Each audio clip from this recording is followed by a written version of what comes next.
How's that for a slice of fried gold? You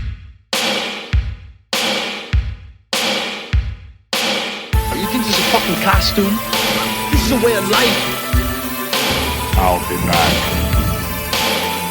There's a flesh wound. I'm not gonna hurt you. I'm just gonna bash your brains. Take your sticking paws off me, you damn dirty ape! I'm sorry, Dave. I'm afraid I can't do that. It's alive! It's alive! It's alive! I guess everyone's entitled to one good scare, huh?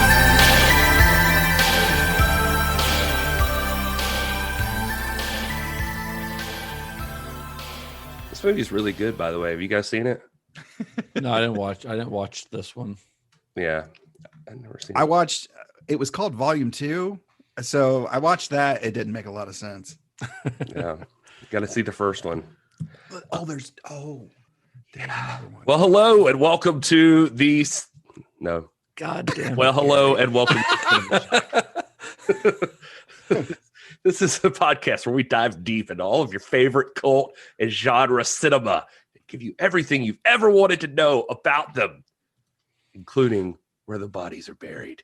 I don't know why I said that. It's just like the only thing I'm Gary honestly, Horne. I think I'm one of the hosts. That sounds great. I mean, I think that opens up a new avenue for this podcast. And there's a body that gets buried. I didn't even think about that till right now, but somebody does get buried in this movie. So, Well, it's a live person. yeah, Does that count as? it's still a body. We've done like 20. We're like 20 episodes in probably on this series at least, and you still don't know the name of the show. For some reason, I still want to say at the beginning. Oh, I think it's that's not because the I name still of the think show. of the psychotronic film study. After so many years, you get that implanted in your brain. It's hard to shake it. Well, when I write, if I write it out, I put, is part of the Cinema Shock podcast, but I don't capitalize so it's like, that's still not correct, but like, Why are we talking about this? Gary, introduce yourself. I already said I'm Jesus. Gary Horne. All right, I'm Justin Bishop, and we're joined today by we are honored to have It's Todd. Todd is here. Todd's here again. listen, I'm usually the one with the sight gags, but listeners, you couldn't see the air quotes he put around honored. Todd is here again, and Hey, everybody. he's been here every week since Cinema Shock has started. Not except every for, week. Except Not for the every time he week. tried to kill himself with COVID. Well, and the Listen. time that he just decided to hang out in Asheville. Yeah, he when randomly we were went sca- somewhere else. So that's two. Yeah, Yeah, something like Terrible. it's the worst average of the three of us. That's true. That's fair. Yeah. So here we are. This is the end of the road, guys. Last episode of Cinema Shock. Don't make me say boys come in now. It's been a wonderful experiment, guys. I think Last episode of our 6 Degrees of Kill Bill series. For the last 6 weeks, we've discussed all of these films that have been major influences on Quentin Tarantino's Kill Bill. But this week, we're finally going to see what all of that influence led up to as we discuss the film itself, or rather, I guess, the films themselves. So this week, we're going to talk about the story behind Quentin Tarantino's Kill Bill Volume 1 and Kill Bill Volume 2. Not too long ago, I was quite the professional. My friends and I, we were the creme de la creme in an exclusive industry. And we all worked for this man, Bill. Then one day, I decided to leave, settle down, and start a new life. But when I tried to get out, they did me in. Don't you ever wake up. I guess they should have tried a little harder. So I suppose it's a little late for an apology, huh? You suppose correctly. Now it's kill or be killed. You have every right to want to get even. Get even? Even, Stephen? I would have to kill you. That'd be about square. And I choose kill. One ticket to Tokyo, please. One way. That woman deserves her revenge. And we deserve to die. No kidding, I heard it was kind of hard. Silly Caucasian girl likes to play with samurai swords. You didn't think it was going to be that easy, did you? For a second there, Yeah, I kind of did. Silly rabbit. Hard part's over.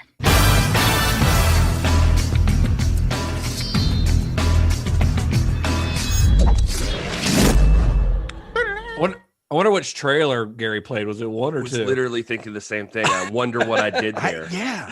Like, did I like put them together somehow? Is to there a whole merge bloody the affair trailer you could have found possibly? At this point, as we're talking about this, the listener already knows the answer to all of these questions. It's true. So It's a kinda weird time travel thing. I right, will, Gary? based on something you just said, the whole bloody affair, by the way, when I was watching it this time, there's a point where she says, now you know the whole gory story or something like that, or that's the whole gory story. And I'm like, why would that be the name of it? Why is it the whole bloody affair? Bloody affair is more fun, Okay. personally. I like the whole gory story. Well, it's not your decision, Gary. You're right. It should be, though.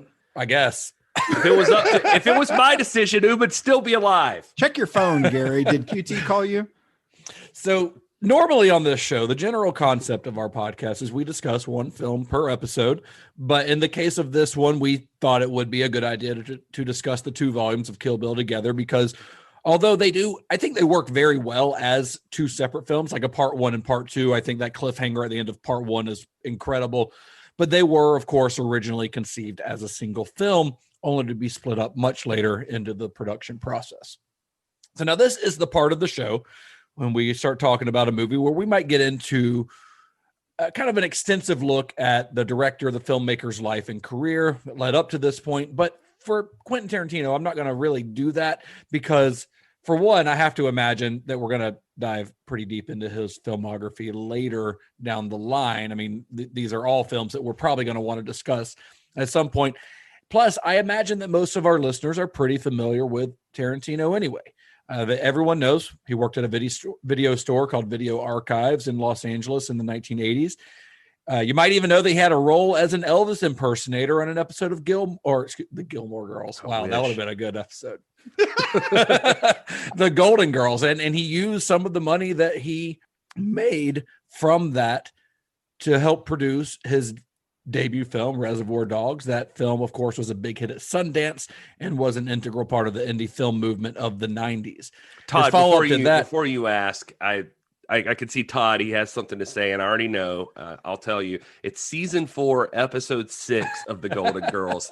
My wife's been rewatching the show, so she was able to take me right to it when I told her. And it's an episode where Sophia is getting remarried, and Rose ends up messing up the invitations and invites a bunch of Elvis impersonators to the wedding. Rose. And so you definitely can see Quentin. He's in the second row of Elvis impersonators. He stands out. No lines, though, right?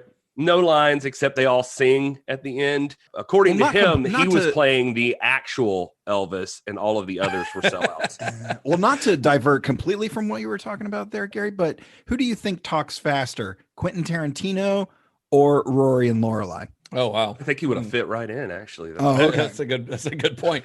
Right. And he has said that, like, I think he got paid like nothing, like $500 or something to be on the show, but because Golden Girls was like in syndication, that his residual checks for that are still like $3,000 a year or something like that for appearing in that episode. Yeah, pretty crazy. Yeah. So after Reservoir Dogs, his follow-up is Pulp Fiction. We all know Pulp Fiction. I'm sure, again, we'll probably get into that down the line because it's an iconic film and probably the film that put him on the map to most of like the general public.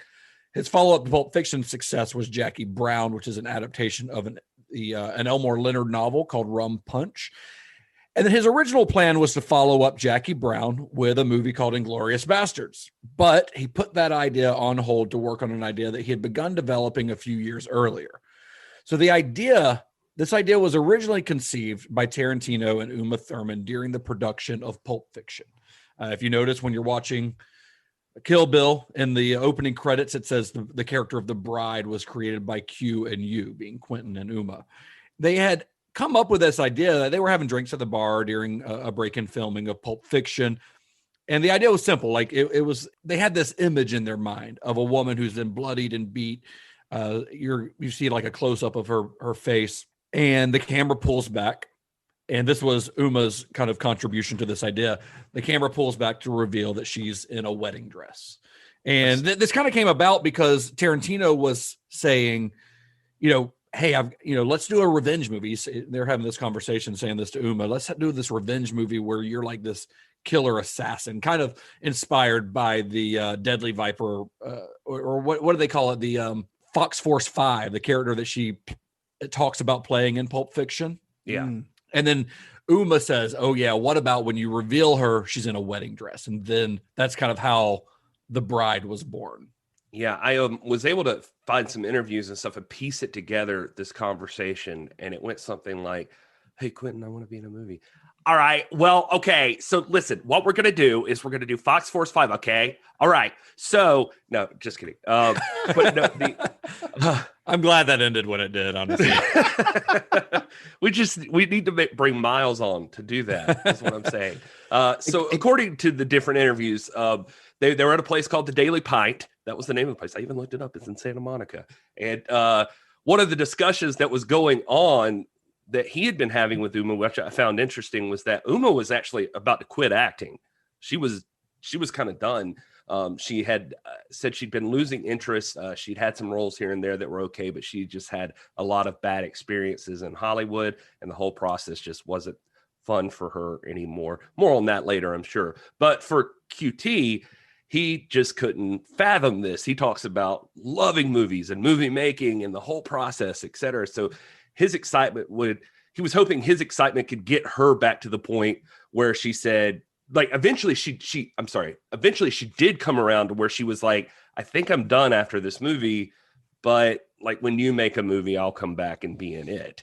And he was trying to, like, he made it like one of his goals during Pulp Fiction to like make her excited about movie making. And then he wanted to get her interested in more ideas.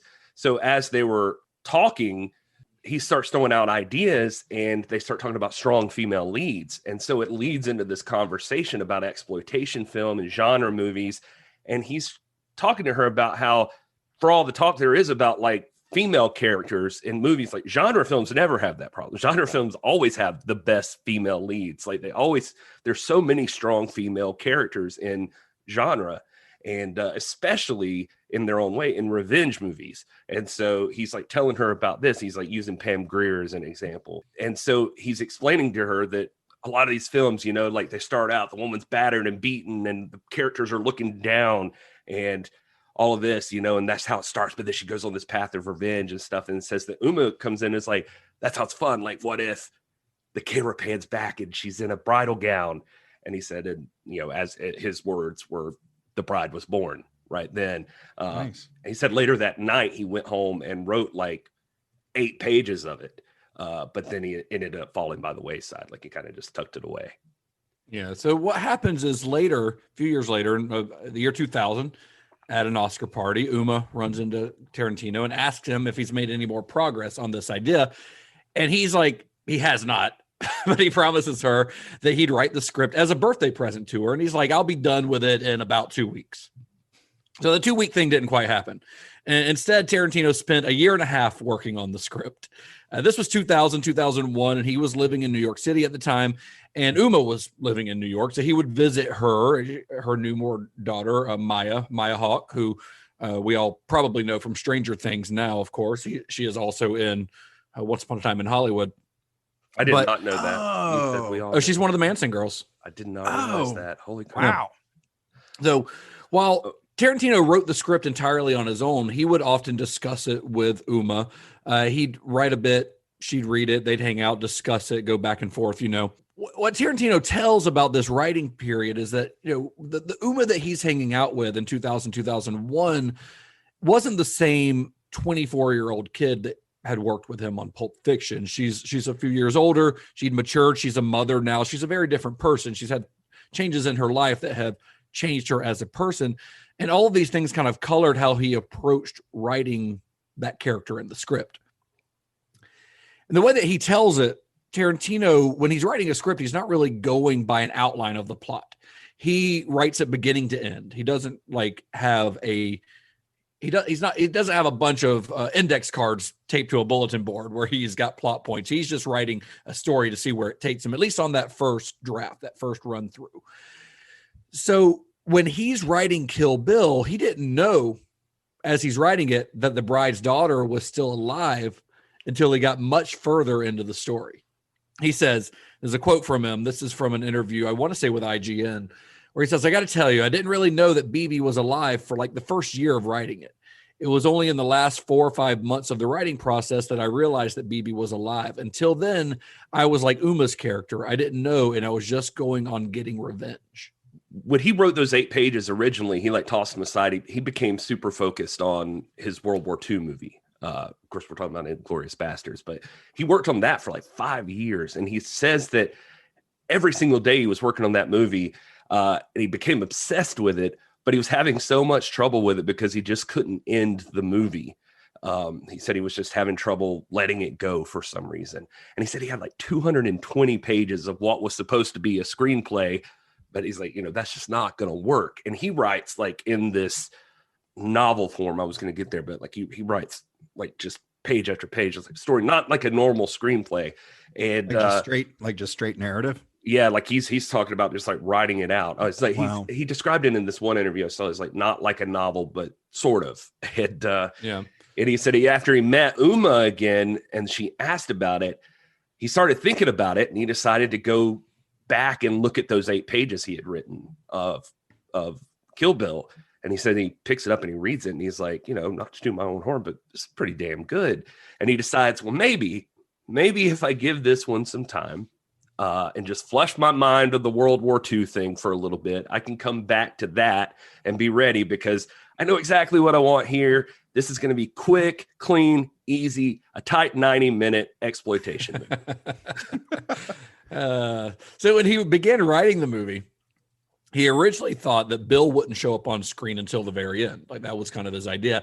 He kind of envisioned him like Colonel Kurtz, like Marlon Brando's character in Apocalypse Now, where he's talked about and his presence like is felt throughout the film, but you don't actually see him until the very, very end. And at the time he's writing this, he thinks that Warren Beatty is perfect for the part. He's always wanted to work with Warren Beatty, who's a legend. And he began writing the part with Beatty in mind, even going so far as to discuss it with Beatty, saying, hey, I want you for this role. It's going to be pretty easy on your part because your guy doesn't show up until the very end of the movie. But as he began to write and began to kind of discover the character of Bill and discover the story, the character began to appear in the film more and more, and he kind of had to rethink where he was going with the character. And he knew that as he did this, that would mean there's going to be more of a time commitment from whoever played him and some martial arts training. It became a bigger deal than what he'd led Beatty to believe. So he didn't want this to be like his first collaboration with Warren Beatty, where he's like, yeah, I told you you'd be here for like 3 days. And turns out you're going to have to fly to China. You're going to have to do martial arts training, So he starts going in a different direction and rewrote the character eventually with David Carradine in mind. According to Tarantino, Bruce Willis was also briefly considered for the role and had also been offered to Jack Nicholson, Kurt Russell, Mickey Rourke, and Burt Reynolds, all of whom turned it down. Of course, he would go on to work with Kurt Russell a couple of times later on. He was supposed to work with Burt Reynolds. Burt Reynolds was supposed to be in Once Upon a Time in Hollywood in the role that Bruce Stern ends up playing, at Spawn Ranch, but unfortunately Burt Reynolds died before that happened. Do of those, 4 or 5 folks that were just listed, do either of you have one that if it had to be someone other than David Carradine, which it's kind of weird to picture anybody else other than David Carradine playing this role? Anyone else on that list? Yeah. Kurt Russell. You'd go Kurt Russell, Gary? Hands down. I can see Kurt Russell. I could see Warren Beatty. I could see Warren Beatty. Yeah, it's pretty cool. I was like, Nicholson would be a hard sell to me. Yeah, Mickey Rourke could probably do it, but Kurt Russell's got that cowboy swagger down. Yeah. Well, see, I was going for the voice because a lot of the interaction we get with the character is voice. So I'd go Kurt Russell on the voice too. Yeah, I guess. I don't know. I was just feeling Nicholson there, but I mean, we all have to. If you hear Nicholson's voice and all you hear is Jack Nicholson. That's what I was saying. I feel that way with Burt Reynolds too. I feel like they both are pretty. Yeah, I was like, I can't get past the laugh, man. According to Tarantino, he'd always kind of loved David Carradine anyway. So he called him one of those mad genius actors who always just delivers. Even in a shitty genre movie, you can count on him to which he made a lot of. Yeah, which he made a lot of. He said he'd also, interestingly enough, had been reading his autobiography, Endless Highway, and was just fascinated by him. Said that the way he wrote and the stories he told, he calls him a mix of Dickens and Kerouac. Wow. He said he started rethinking things. By then, he, by chance, also tells a story where he liked that book so much he had gifted it to Ethan Hawke. And Ethan Hawke, apparently they're buddies or something, or were at the time. And Ethan Hawke is married to Uma Thurman. Oh, well, that that makes sense. There you go. I did not know that either. So but yeah, it's. Do you not remember that her daughter's name is Maya Hawke? I did not put it together, Justin. I'm sorry. Congratulations, audience. I'm an idiot. Well, I mean, but to just go back, David Carradine really takes command. I mean, he's just got a tight grip, like a stranglehold on this role. So, well, he says when he gave that book to Ethan Hawke, this makes more sense that he would have been talking to him about Kill Bill, because he said he had to, like, Ethan Hawke had knew about the story or something, because Ethan Hawke called him to say, after he'd read the book, he just gave it to him because they had similar tastes in stories. And Ethan Hawke called him and told him, man, this guy should be Bill. And so he said it was actually even by suggestion of Ethan Hawke too. They both kind of had the same idea. Nice. So other members of the cast include, of course, frequent Tarantino collaborator Michael Madsen, but you've also got Daryl Hannah, Vivica A. Fox, and Lucy Liu as the other members of the Deadly Viper assassination squad. And one of my favorite bits of International casting, Viper assassination squad. The Divas. Yeah. And one of my favorite bits of casting in this is Hattori Hanzo, which is played by Sonny Chiba, known for his Street Fighter series of movies, which, of course, if you've seen True Romance, which is written by Tarantino, Christian Slater goes to a Street Fighter Sonny Chiba marathon with Alabama towards the beginning of the movie. So his love for Sonny Chiba and Street Fighter goes well before this movie. Yeah, that scene in the sushi bar when Umu first arrives there in Okinawa it's one of my favorite sequences in the entire movie. I mean, it's cool, but it's also really funny too. It's a little slapstick comedy. Yeah. It's a little slapstick comedy until she reveals who she is, and then it gets serious and it switches tone so very well. Really fast. Tell you what, like, people will talk some shit about Quentin Tarantino, and I'm sure we'll talk about people talking shit, but one of the things he is great at is taking these actors that people just like that would have slipped through the cracks, or, you know, I don't want to say slip through the cracks, but we're like a niche audience would know them, and like putting them on screen in roles that like perfectly accent everything about them. And so anyway, that just reminded me of that with Hattori Hanzo. Like, he's just immediately watching it this time, I'm like, that guy's so cool. Well, I think he writes with such a specific voice that, you know, the people that can play that role gets narrowed down real quick. I mean, you look at some roles where it's just like, and here's the 20 A-listers that could have played him, but like, well, the thing is that with someone like Sonny Chiba is that he's known for action movies, and he doesn't get an action scene. He's getting by purely on how charming he is, honestly. In those scenes. No, yeah, you're right. Which is a really fun kind of subversion of what you would expect from somebody putting Sonny Chiba in the movie, especially as a guy who's a samurai sword master, and yet you never see him do anything with a sword except hand it over to her. Right. Of course, you've also got Gordon Liu. We talked about him a couple weeks ago here on the show. He plays both Johnny Moe, the leader of the Crazy 88, and then most memorably, to me at least, is Pai Mei, a character who has appeared in all kinds of kung fu movies in the past. So Pai Mei, Tarantino had actually originally planned to play the part himself, which is weird, problematic. But before he decided that the film was too complex for him to both act and direct. And in the original script, and I should tell this fun little story. In about 2000, I got a copy of the script and read it well before the movie came out because I was so excited about it. And I ended up finding someone online that had a copy of the script.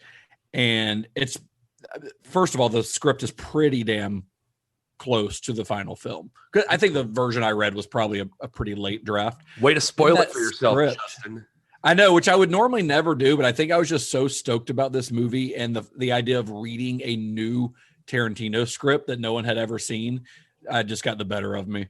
But in that original script, Pai Mei is written as having all of his dialogue like badly dubbed. So like Gordon Liu would be speaking in Cantonese, and then you've got an American dub. And Tarantino, it's even written in the script, was going to dub the voice himself, which honestly could have been kind of funny, but it's not a funny sequence. So I think he made the good choice to take that part Good out. point. Yeah, And Gordon Liu with is- everything going on there, I think that would have taken away from it. Yeah, Gordon Liu's just so good. Yeah, he's really good. And I want He's really eyebrows good. like that. Yeah, you know, Paime means like white eyebrows, I believe. Oh, does it really? That's the actual. I think that's the actual translation. is I love white him just eyebrows. twirling that Fu Manchu and just like throwing it behind his shoulder and stuff. Like it's just he's so awesome. That's one of my favorite parts. It's of a the movie. great sequence. It's Bunny's favorite sequence in the whole series, and it's really fun to watch. And the way that Uma plays it, and I'm sure this whole episode we'll talk about how good she is. But she really plays it like she's younger and more naive, not just in like the way she talks, but also in just kind of like her body language and stuff. She comes across as someone who's not, she has not quite, Yes. she has not quite become the killing machine that she would later be. Even though she's very well trained, she's not quite the person that we see fighting Vivica A. Fox in that opening scene. I was just about to say the person that she is by the campfire talking to Bill and walking up those steps to Pai Mei is very different from the person that rings on. There's like a bubbliness to her that's Gene right. Bill's door. Yeah, a naivety almost. Yeah. Another one of my favorite little small characters is Gogo Yubari, played by Chiaki Kuriyama, who she has not done a lot of stuff that most Western audiences have probably seen. But if you've ever seen her or anything other than Kill Bill, it's probably Battle Royale, which I'm sure I would almost guarantee is the reason that Tarantino cast her in this movie. I'm sure it is. She's also, I mean, I had read that he's a fan of these, but I don't know 100%. But she's also in Ju-on as well, like the original. Is she in Ju-on? Yeah. The first one? Yes, the first one. I mean, not like a huge role, but she's in there. Gotcha. But she plays a killer in Battle Royale. Yes, like you are scary. correct. Like she's Right. a psychopath. Which is more like this. Actually, I mean, that just seems like her. I was like looking at stuff about her this time, and like she had a quote that was like, I love playing Go-Go because the character is so extreme. She's pretty close to my real character, especially the fact that she liked her sword and lots of accessories. Wow. She's listed her Terrifying. favorite movies as Pulp Fiction, Scott Pilgrim, and Train Spotting. And she's watched 7 3 times in one day. Wow. I don't know whether to be impressed or scared or, frankly, horny.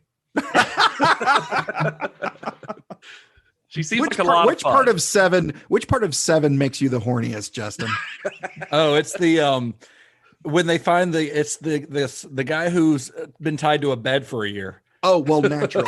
Yeah. No, I get that. All right. See, nothing like gets me going as much as a morbidly obese person drowned in soup. So just as filming was set to begin, Uma Thurman became pregnant. So Tarantino was left kind of asking himself the question, does he go forward by recasting the role or does he wait? But as he felt like, he's like, I don't have a choice. I mean, first of all, Uma co-created this character. This is her character. But also he says, it's a quote from Tarantino. The way I look at it is, yes, this is my samurai movie. Yes, this is my badass chick movie. Yes, this is my spaghetti Western and my comic book movie. Yeah, it's all that stuff, but it's also my Joseph von Sternberg movie. And if Joseph von Sternberg is getting ready to make Morocco with Marlene Dietrich and Marlene Dietrich gets pregnant, he waits for Dietrich. So that's kind of how he saw it. Like, this is his muse, essentially. He's like, I can't do this movie without her. Well, it's funny you mentioned that because, yeah, the other one I always see him mention when people ask about that relationship is Jean-Luc Godard and Anna Karina. He says that one's a little weirder for people to get a handle on because they got married or whatever. But he's like, no, it's just like what you said. She's my muse. Yeah.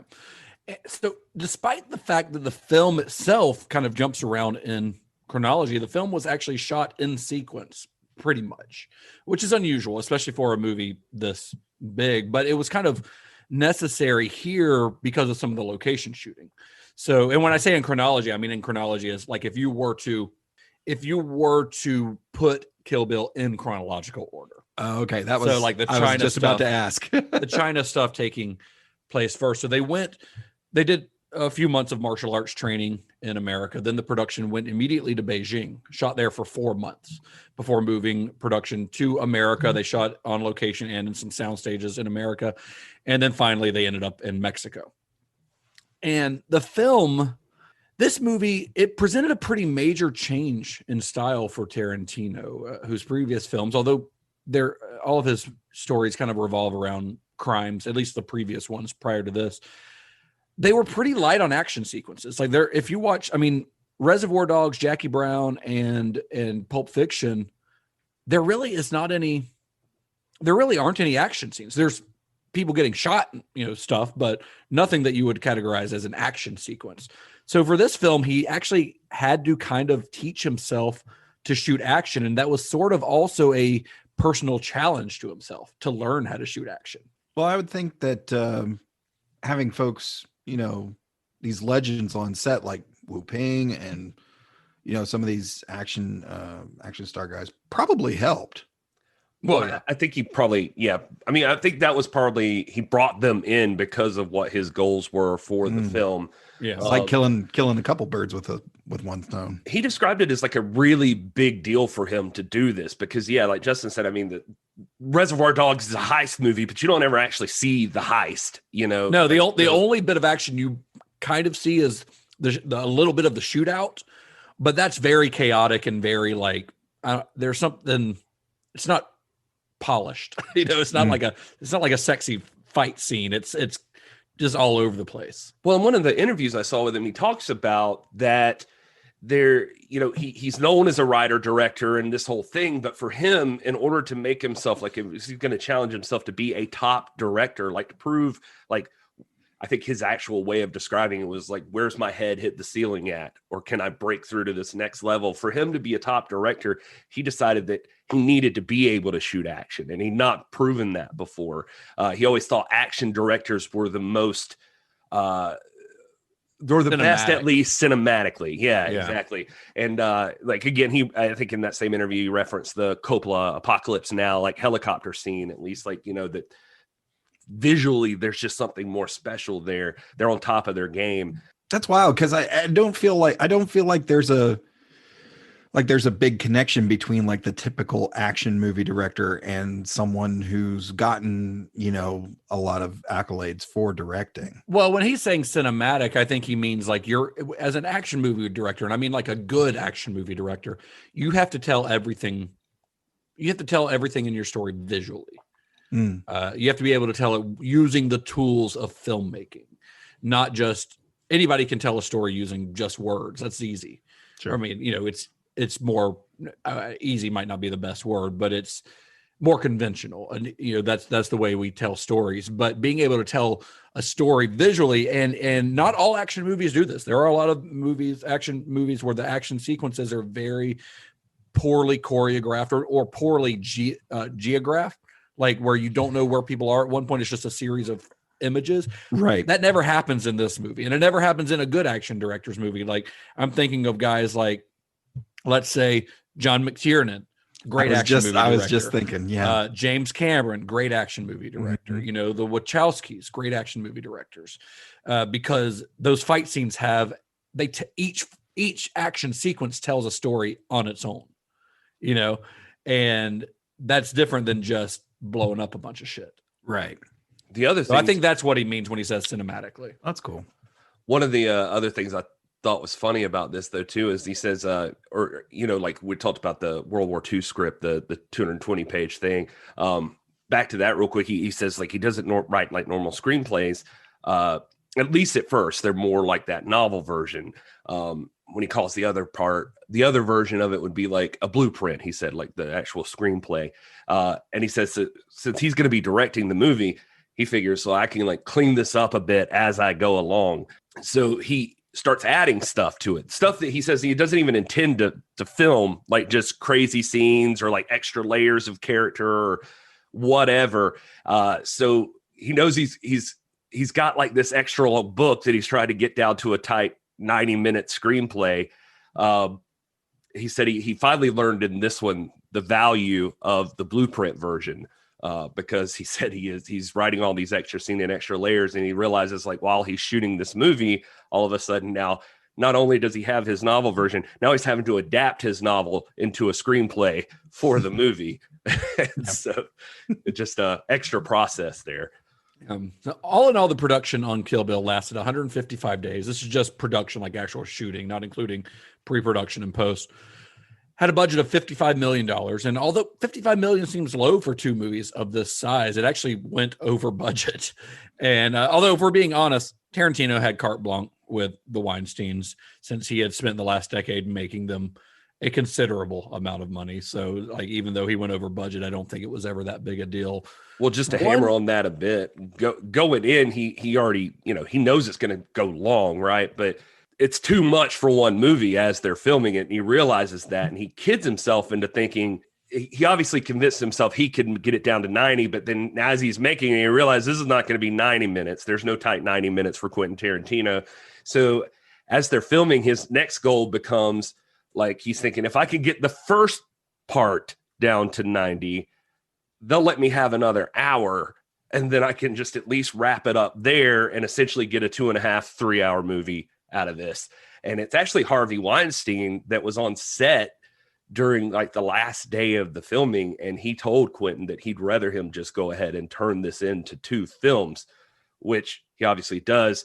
But he kind of liked that too, because I mean, he talks about, I mean, this is kind of on a tangent a little bit, but having it be 2 films makes it work out well. He talks about the different ways that you could view the film and experience it, either as one whole bloody affair or as a 2-parter, or he even describes like if serials were still profitable, he could have seen it like as like each chapter is a little bit thrown before a feature, and you'd still experience. Well, he did that different ways. He kind of did that, or was able to do something similar to that with The Hateful Eight later on with the extended version that's on Netflix. Oh, that's true. Split into 4 different chapters, 4 different episodes. How did I not know this? I don't know. It came out a year or 2 ago. I mean, because I've seen Hateful Eight, but I haven't watched it. Yeah, it's an extended cut.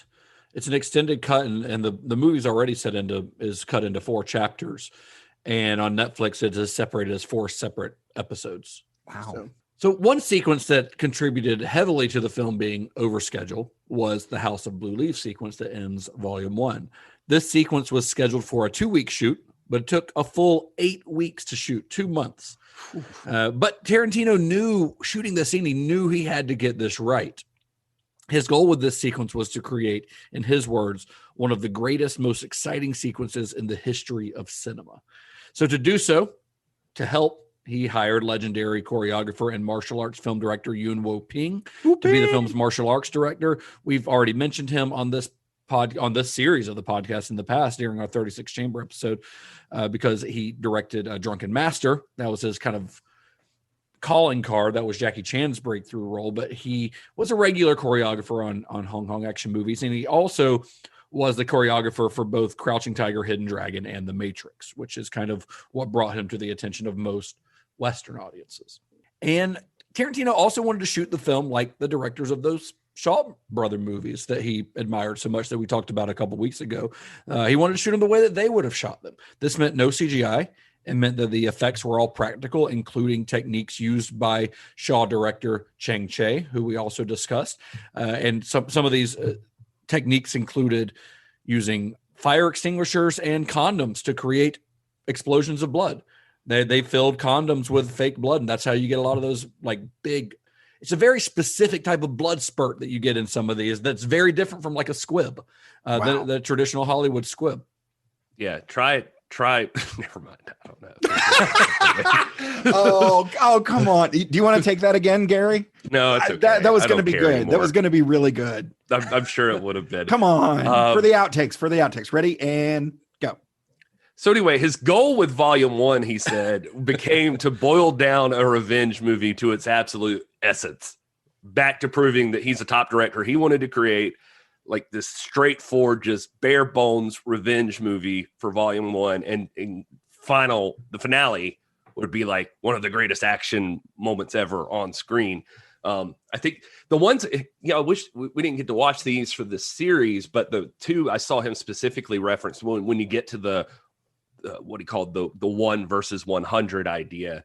He said comes from movies, The Chinese Boxer and a movie called Vengeance, which actually in the scene where they go into the 1 versus 100, it turns into a black and white scene during that. And he said he saw the Chinese version later, and the Chinese version doesn't do that. But that was only the version that got brought over here. So we'll see him do something similar to that too. So some of the guys who were responsible for the gallons and gallons of blood, and this is reportedly more than 400 gallons of blood in the House of Blue Leaves sequence, were the technicians at K&B Effects Group. The all of those gallons in one condom, by the way.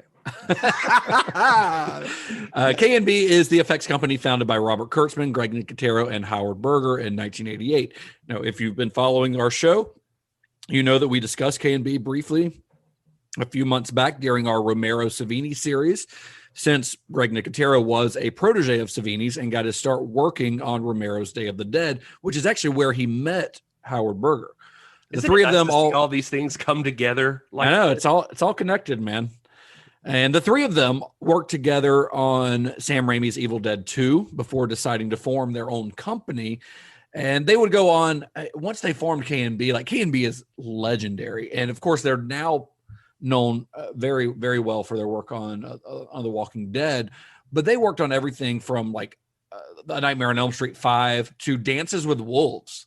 Dances with Wolves is actually the film that got them known as more than just like a gore company, because they created animatronic buffalo on that. They created their work on that, and they were actually specifically requested by Kevin Costner because he'd seen some of their previous work, and he needed somebody to create these animatronic buffalo. And that work actually led to work on like City Slickers, where they created an animatronic calf. So they're doing more than just gore effects. They're very innovative in their techniques. The weird part is Kevin Costner had hired them to make an animatronic buffalo for his bedroom, and then realized later as he got cast for Dances with Wolves. And they also provided him the condoms full of blood. Right. Right. Okay. Their relationship with Tarantino began with Tarantino's Reservoir Dogs. So Kurtzman had conceived of a project, and he had this idea. He had written a treatment, and he hired Tarantino to flesh that treatment out into a full screenplay. And in return, Kurtzman's like, hey, if you do this, you turn this idea that I have into a screenplay, we'll have K&B do the effects on Reservoir Dogs. And specifically the torture scene where Mr. Blonde cuts the guy's ear off. The screenplay, by the way, that resulted in that would be produced in 1996 and is named From Dusk Till Dawn. Oh, yeah, I like so that pretty cool. Yeah, I love From Dusk Till Dawn. Yeah, it's great. And then they would work later on Pulp Fiction as well. They did some work together. So, but for Kill Bill, K&B spent 14 weeks on location on the film, followed by 6 more months of soundstage shooting in Los Angeles. And it's K&B that's responsible for all of those limbs that you see in the House of Blue Leaves. Every decapitation, a lot of all of limbs. that blood spurts, all of it practical, not a single CGI shot in all of that. Nice. So one thing they did, one bit of tech that Berger developed that came in handy involved electromagnets. This is really cool. This was from Cinefex magazine, did a really great feature on K&B FX's work on Kill Bill, which is where all this information came from, because they interviewed the guys for it. And so what they did with Berger and his crew made fiberglass cup sections that would attach to the actors to their clothing. And these cups held magnets that were hooked to a power source with like a battery and a switch. And then they made fake limbs with metal pieces in them that would bond to the magnets when the electricity was turned on. So then when the crew flipped the switch and killed the power, the limbs would fall off. So cool. Yeah. So when somebody gets an arm chopped off, they just flip the switch and that arm flies off. That's crazy. It's sort of low tech in a way, because it's such a like basic piece of technology, but it's like wild that nobody had ever done that before. But also it'd be really fun to be the guy flipping the switch, honestly. Yeah. Oh, and there he is with 2 arms, and now it's gone. And even in the sequence when Oren Ishii loses the top of her head, I always thought that gag was CGI until I saw some behind the scenes footage of like Lucy Liu wearing a prosthetic and like chumming it with with Uma Thurman, like all smiles and stuff, and she had the thing on her head. I always thought it was CGI until I saw that, because I'm like, how the fuck did they do that? Because normally you add something to someone's head and it makes them look like they have a Frankenstein head, but that isn't really the case in this one. And the way that they did it is they created this piece to put on Lucy Liu's head, but they used like forced perspective on it. So they created it to where it was like, if you looked at it like from any other angle, it wouldn't look right. But the way that they did it, it's kind of at an angle on her head. So, but when it's filmed straight on, it looks like a straight cut. And it's all forced perspective. It's really crazy the way that they did it. It's really awesome. I've never heard of that being done before, but it's really cool. And then K&B also designed the effects to turn Gordon Liu into Pai Mei, and for Michael Parks, who plays Sheriff Earl McGraw in Volume 1, but is transformed into an 80-year-old Mexican pimp in Volume 2. Yeah, I don't know why they used him, other than that Michael Parks is a badass. Yeah, I was gonna say, can we just take a second to discuss how badass Michael Parks is in both movies? In both parts. Yeah. And like normally I'd be awesome. like, why not just get a Hispanic person to play a Mexican? But then when you watch this, you're like, yeah, but he's really good. Really good. He's just really good. But Volume 1, I mean, and of course that same character appears in From Dusk Till Dawn and a lot of movies in Grindhouse. Yeah, him and his son, which is actually his real life son, playing his son, appears in Grindhouse, both parts of Grindhouse, if I remember correctly. But yeah, Michael Parks is amazing, and I would watch Sheriff Earl McGraw in like a TV series or a whole series of films. I think he's amazing. I love that guy. But he's also really great as what's his name? Esteban at the end. Vallejo. He is so good. Like he's just there's something about Michael Parks is one of those actors who is so charismatic on screen. Yeah, there's just something that he radiates. You just hang on to every word that he says. Got that shot. Got that shot right about here. And just you're locked into every word that's coming out of his mouth, and it's just it's worth the price of admission. I love the visual examples on the podcast. Yeah, you're welcome. That's what I bring. That's the extra bit. Todd likes to bring the visual aspect to the audio format. Nothing works better in audio like a close visual, a close up. Zoom in for a close up as I say this. For a movie that has so much great dialogue in it, as all Tarantino movies do, like Michael Parks has some of my favorite lines. Like one of my favorites when he discovers the bride, that whole sequence when he discovers the massacre. But this tall drink of cocksucker, I have that written down right here. This tall drink of cocksucker is one of my favorite lines in the movie. I was like, that's what I want to say for later. It's solely because of his delivery on it too. Yeah, I always laugh I always just laugh again because of the delivery when he first walks in the Gravy Marie. It makes me laugh every time. So good, man. Yeah. I love him. So anyway, back to K&B effects. Yeah. So for Bud's death, Michael Madsen's character, they created several mechanical snakes. So back to doing the animatronic thing. And also they had to create 3 stages of makeup for Michael Madsen. Like, throughout that scene, as like his wounds, his snake bites get bigger and grosser, they had to change the prosthetics each time. And then for the fight scene between Daryl Hannah and Uma Thurman inside of Bud's trailer, they were kind of forced to think on their feet because Tarantino had made a last-minute decision to change the way that the scene was going to be shot.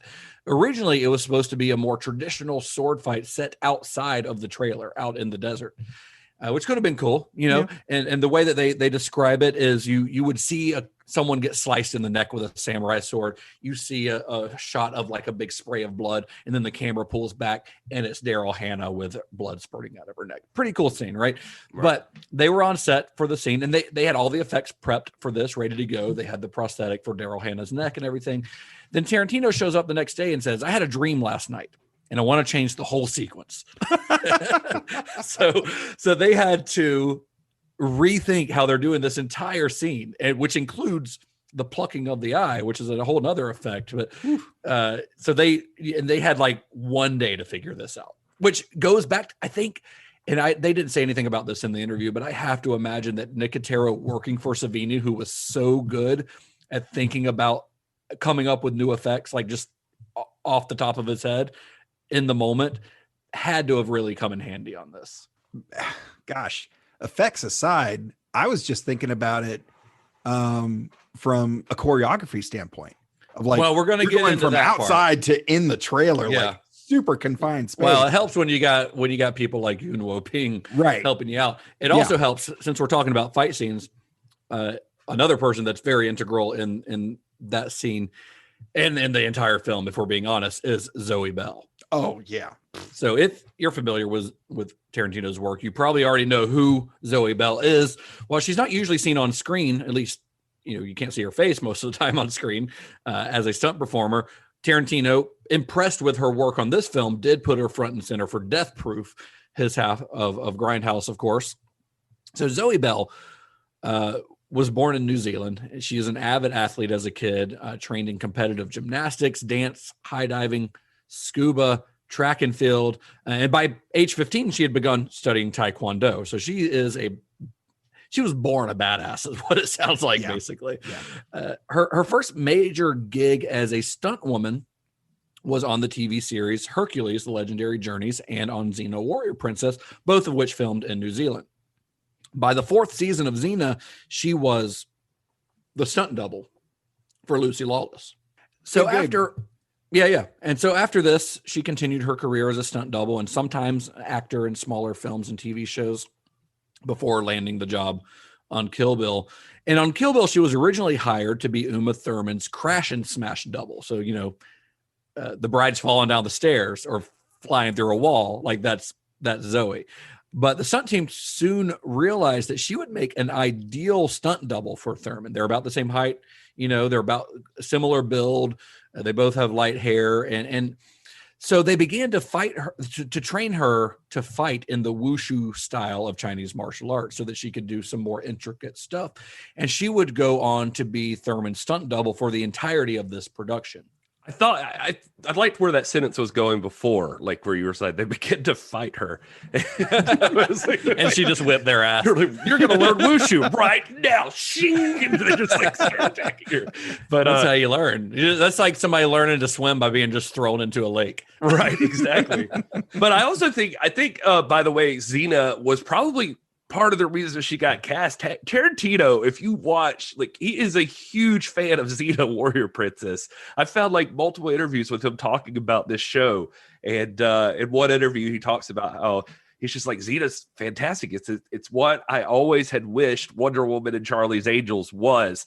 He's like, probably 15 years from now I'll come back and watch Xena Warrior Princess and think this is kind of lame, but he said, he talks about the backstory of Xena being magnificent, how Xena starts off as this overly evil person, just an assassin and like killing people, and but then she decides to turn her life around and find peace, but she's doing this by trying to redeem herself by saving other people, and she can never really redeem herself. And then there's this person Callisto who's born from her killing everybody at first and comes back and wants revenge and is killing people on the path to revenge to kill Xena, and Xena has every right to die at the hands of Callisto, but Callisto's also killing innocent people, and he's like, this is perfect conflict, and it sounds really familiar. But anyway, sure Xena got canceled, and Quentin Tarantino got the stunt woman.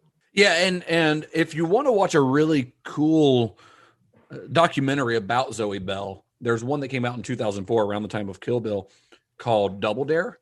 And it's basically about her, and I think there's another stunt woman. If I haven't seen it in a few years, it's on Tubi. I think it's the woman that plays the pastor's wife. If I'm not mistaken. Well, it's on Tubi TV right now as of today that we're recording this. I saw it, but it follows Zoe Bell basically from her time working on Xena through her getting the job on Kill Bill. So it's a cool documentary, I don't know, man. I feel like stunt people don't get enough credit, and it's nice to see a movie that highlights their work. Same, because they're some of the few people who are literally putting their lives on the line for our entertainment. She is Mrs. Harmony in Volume 2. the other lady. Sorry, Jeannie I looked up Jeannie Epper. Yeah. She also did some stunts, it says, as well. Yeah, like look up Jeannie Epper's IMDb. It's impressive. Yeah. Yeah. So in 2004, Zoe Bell and Angela Merrill, which is Vivica A. Fox's stunt double in the film, they got nominated at the Taurus World Stunt Awards in the categories Best Overall Stunt by a Woman and Best Fight for their work on the knife fight between the bride and Vernita Green. And then in 2005, she was again nominated the next year for Best Overall Stunt by a Woman, Best Fight, and Best High Work. And she and Daryl Hannah's stunt double, Monica Staggs, won Best Overall Stunt and Best Fight for their Fight and Budge trailer from Volume 2. So And well deserved because that's an awesome sequence. I've never wanted to see two people lock up more than by the time they finally get to Beatrix and Elle Driver. Like, I just want to see when they're getting ready to go at each other with swords. Like, I am just because into it. They're one of the few, like, of all of the other members of the Deadly Vipers, you can see that there's some sort of animosity between Elle Driver and the bride based on the way Elle Driver acts in Volume 1 when she comes to the hospital. You don't see that between Bud or Vernita Green or Renee Shee. For them, that seems like it's more business. There's something about their relationship, even though you don't ever see them in the same scene until that, well, at least not both conscious, until that trailer fight. But you can sense that there's something between them, that this is more than just getting even. You know what I mean? Yeah. But apparently Daryl Hannah and Uma Thurman also did not get along very well on set. So that might have contributed to that a little bit. I was going to say, it definitely alludes to, like, Elle is, like, really obsessed with replacing Beatrix. Like, she just wants that role. The other tall blonde in Bill's entourage. Right, exactly. Yeah. Well, and I mean, just different little bits of dialogue, I guess, between her and Bill, and, you know, things she says while she's unconscious and stuff like that makes me think that there's some sort of romantic entanglement there. Like, maybe she's jealous. Yeah, something like that. I don't know. Well, it's like Bill always loved her or something. It feels that way. I mean, she definitely talks to Bill like, hey, baby, and stuff like that. Like, maybe they've got a thing now, but maybe she feels like Bill's not letting it go. But Bill also takes her to Pai Mei and, you know, all of that stuff. So it's like, Esteban clearly says, well, he was crazy for blondes. So maybe it might just be that surface, that shallow if he just loves blondes. But I don't know. I mean, anybody's guess is as good as none of them healthy for Bill. Right.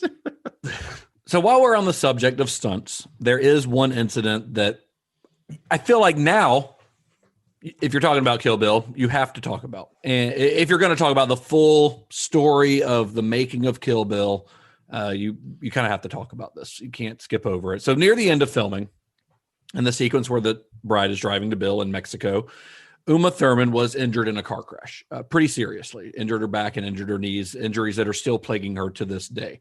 So according to Thurman, she was uncomfortable driving the car. They had this little vintage Italian car that she says that did not feel safe. Like the seat didn't even feel like it was bolted down correctly. And she had asked a stunt driver to do it, but Tarantino assured her that the car and the road were safe. Zoe Bell, we should say, was not on set at this time. Zoe Bell's not a stunt driver anyway, but Zoe Bell does show some regret for not being there because she feels like a sense of, I need to protect the people that I'm doubling for. But she wasn't there because she was recovering from an injury that she'd suffered a few months prior.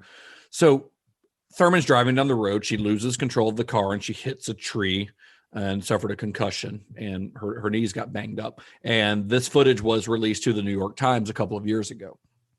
Now, Tarantino was apologetic about this, but it did create a strain on his and Thurman's relationship that would last for years.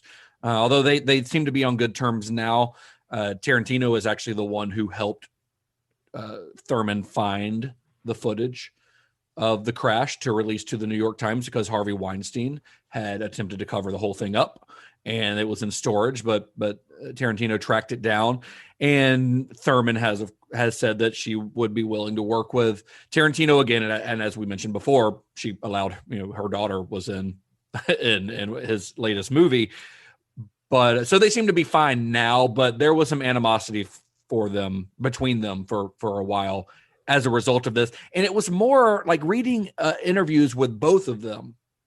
There are, of course, both sides to the story.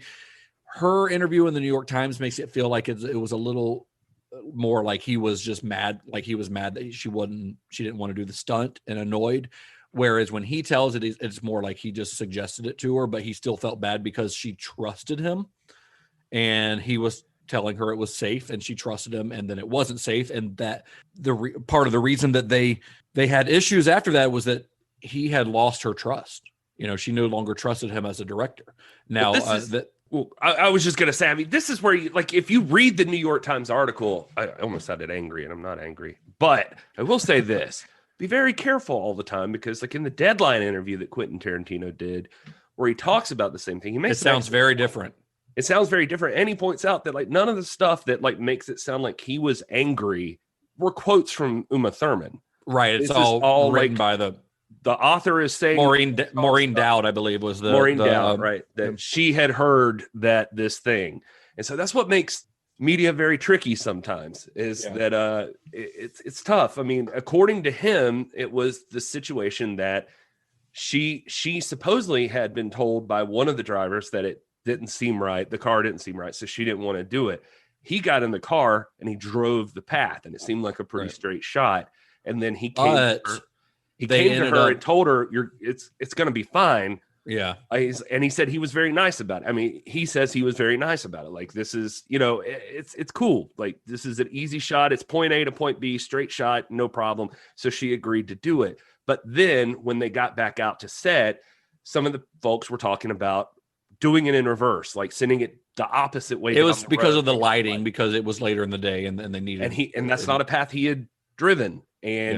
But he just assumed that it was very similar and it wouldn't be a big deal. And she did it. And there's a fork. And he said, you can't see it really until you're in the car, seeing it. It looks like the road forks off. And he's and there's a lot of sand there. It's not something you really saw, but he's very open about no excuses. I should not have done this. She trusted me. And now the whole scenario changed. And she's in the situation that I didn't. Well, he's I should have driven it. I should have checked it in the other direction. Yeah. And he's and I didn't do that. I just assumed, and she drove it and she got hurt. And I've always felt guilty for that.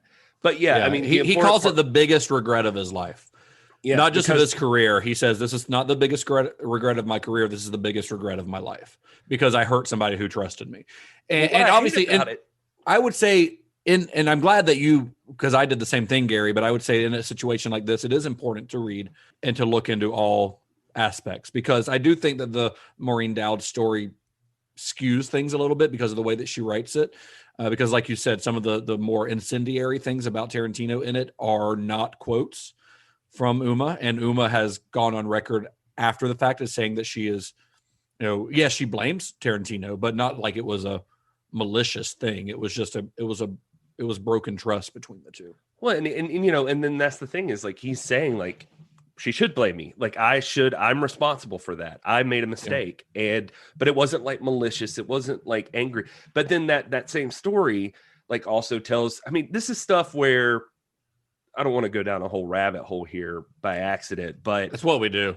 Yeah, but no, where people love to cancel other people, and this got brought up as a thing to cancel Quentin Tarantino. They try, as we're talking right now, there was a recent thing to cancel Chris Pratt, for instance. This was a trending topic recently on Twitter as we're recording this, and for good reason. On the tweets that they posted, stuff where he dropped the N-bomb, saying Muslims were scary, and blah, blah, blah. And Chris Pratt's had his own issues before this now. And, Chris Pratt and I would probably disagree with stuff politically, but then a week later it comes out and they've shown nope, these tweets are fake. This is not stuff that came from Chris Pratt's account.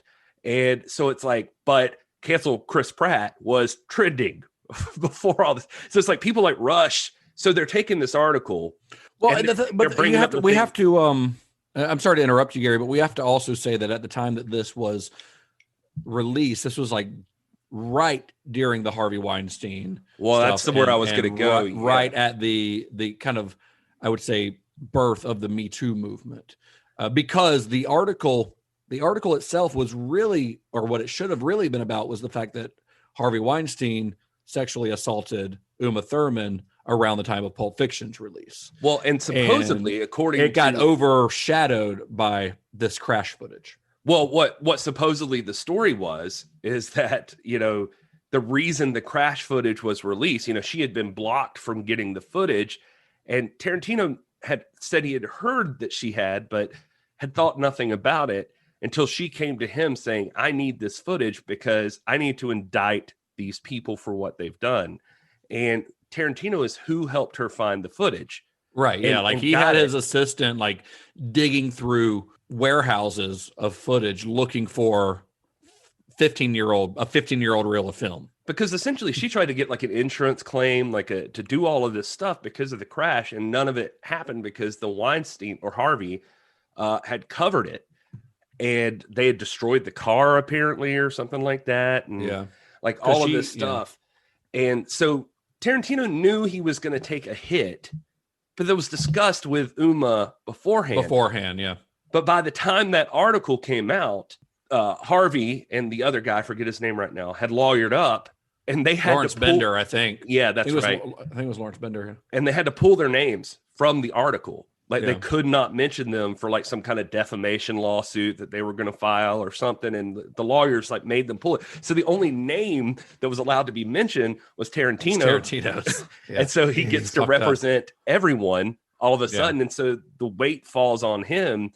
And I mean, not saying that, and by the way, hopefully you could see this is trying to be a nuanced discussion of this, but it's not saying Tarantino's innocent. He did make a mistake, but it wasn't like that article goes into talking about stories she heard about, where he spit in her face and choked her and stuff. So in the Deadline article with the interview with Tarantino, he has to go through and walk through each claim and be right. And what Gary's referring to there is that in the scene where Bud spits the dip spit onto Uma's face, Tarantino was the one off screen doing that. And in the scene where she's getting choked by the chain from Gogo Yubari's weapon, Tarantino is the one choking her. Now, in that Deadline interview, because me and Gary obviously read the same things, he explains his reasoning behind that, and I actually agree with his reasoning on it. And his reasoning is that one, on the spitting, she could have it's going to be somebody. You can't just squirt it out of a squirt gun. He said they tried it with some kind of pump system. Yeah, and it just didn't look like actual spit. And he said he couldn't trust Michael Madsen because he didn't know how the shot should look. And he's like, he's like, as a director, I can basically art direct the spit, was what he said. So he knows what he wants it to look like, and he knows that he is taking personal responsibility for it. He's like, we can do it 3 times, and after the third one, if you're done, we're done. But I know what it's going to look like. And instead of asking an actor to do it 5 or 6 times, I can take personal responsibility and do it 2 or 3 times. And so this is all, and of course, all talked about ahead of time. And he got he got her permission before doing that. Same with the choking scene. And his reasoning behind doing that was that, because when you see that scene, you see veins bulging out on her face. She looks like she's truly choking because she is. But he got permission from her to do that. And it was if we'll do this however many takes that you feel comfortable, and then we'll not do it. The same thing would later happen on we're not holding you down, choking you to death. And this would happen again with Diane Kruger on Inglourious Bastards when she's getting choked by Michael Fassbender's character, if I remember right. The hands you see on screen are actually Tarantino's, and it was again a thing where he was trying to take personal responsibility for. He didn't want to ask an actor to do that. Well, he even said that on the spit thing with he's like, what am I going to do? Grab some grip on the set and be like, we spit tobacco juice in Uma Thurman's face. He's like, It's going to be weird for a lot of reasons. Weird because it's probably not going to work right. Weird for that guy because he's going to be like, I'm not spitting in Uma Thurman's face. Weird for Uma because and she doesn't know him. And he's like, we have a relationship. This makes more sense than I'm the person. It's weird. Yeah, it's weird when you think about it and watch the movie, knowing that that's Quentin Tarantino spitting on her face. But is that less weird than if it was just some rando extra or something? What? Yeah. you know, what's the solution to that? It's other than not having that scene, which is plus, you know, having, you know, it coming from the director for a shot. It's a lot less than, you know, some executive, some producer going, hey, we need to bury this. We need to bury this shit. Right, exactly. Well, here's the other part that's really trying to get brought up here, and you mentioned it, Justin, is that also Harvey Weinstein is Harvey Weinstein. He's like one of the most notoriously awful fuckheads we've ever seen in the world of Hollywood cinema. Like he's just a terrible guy.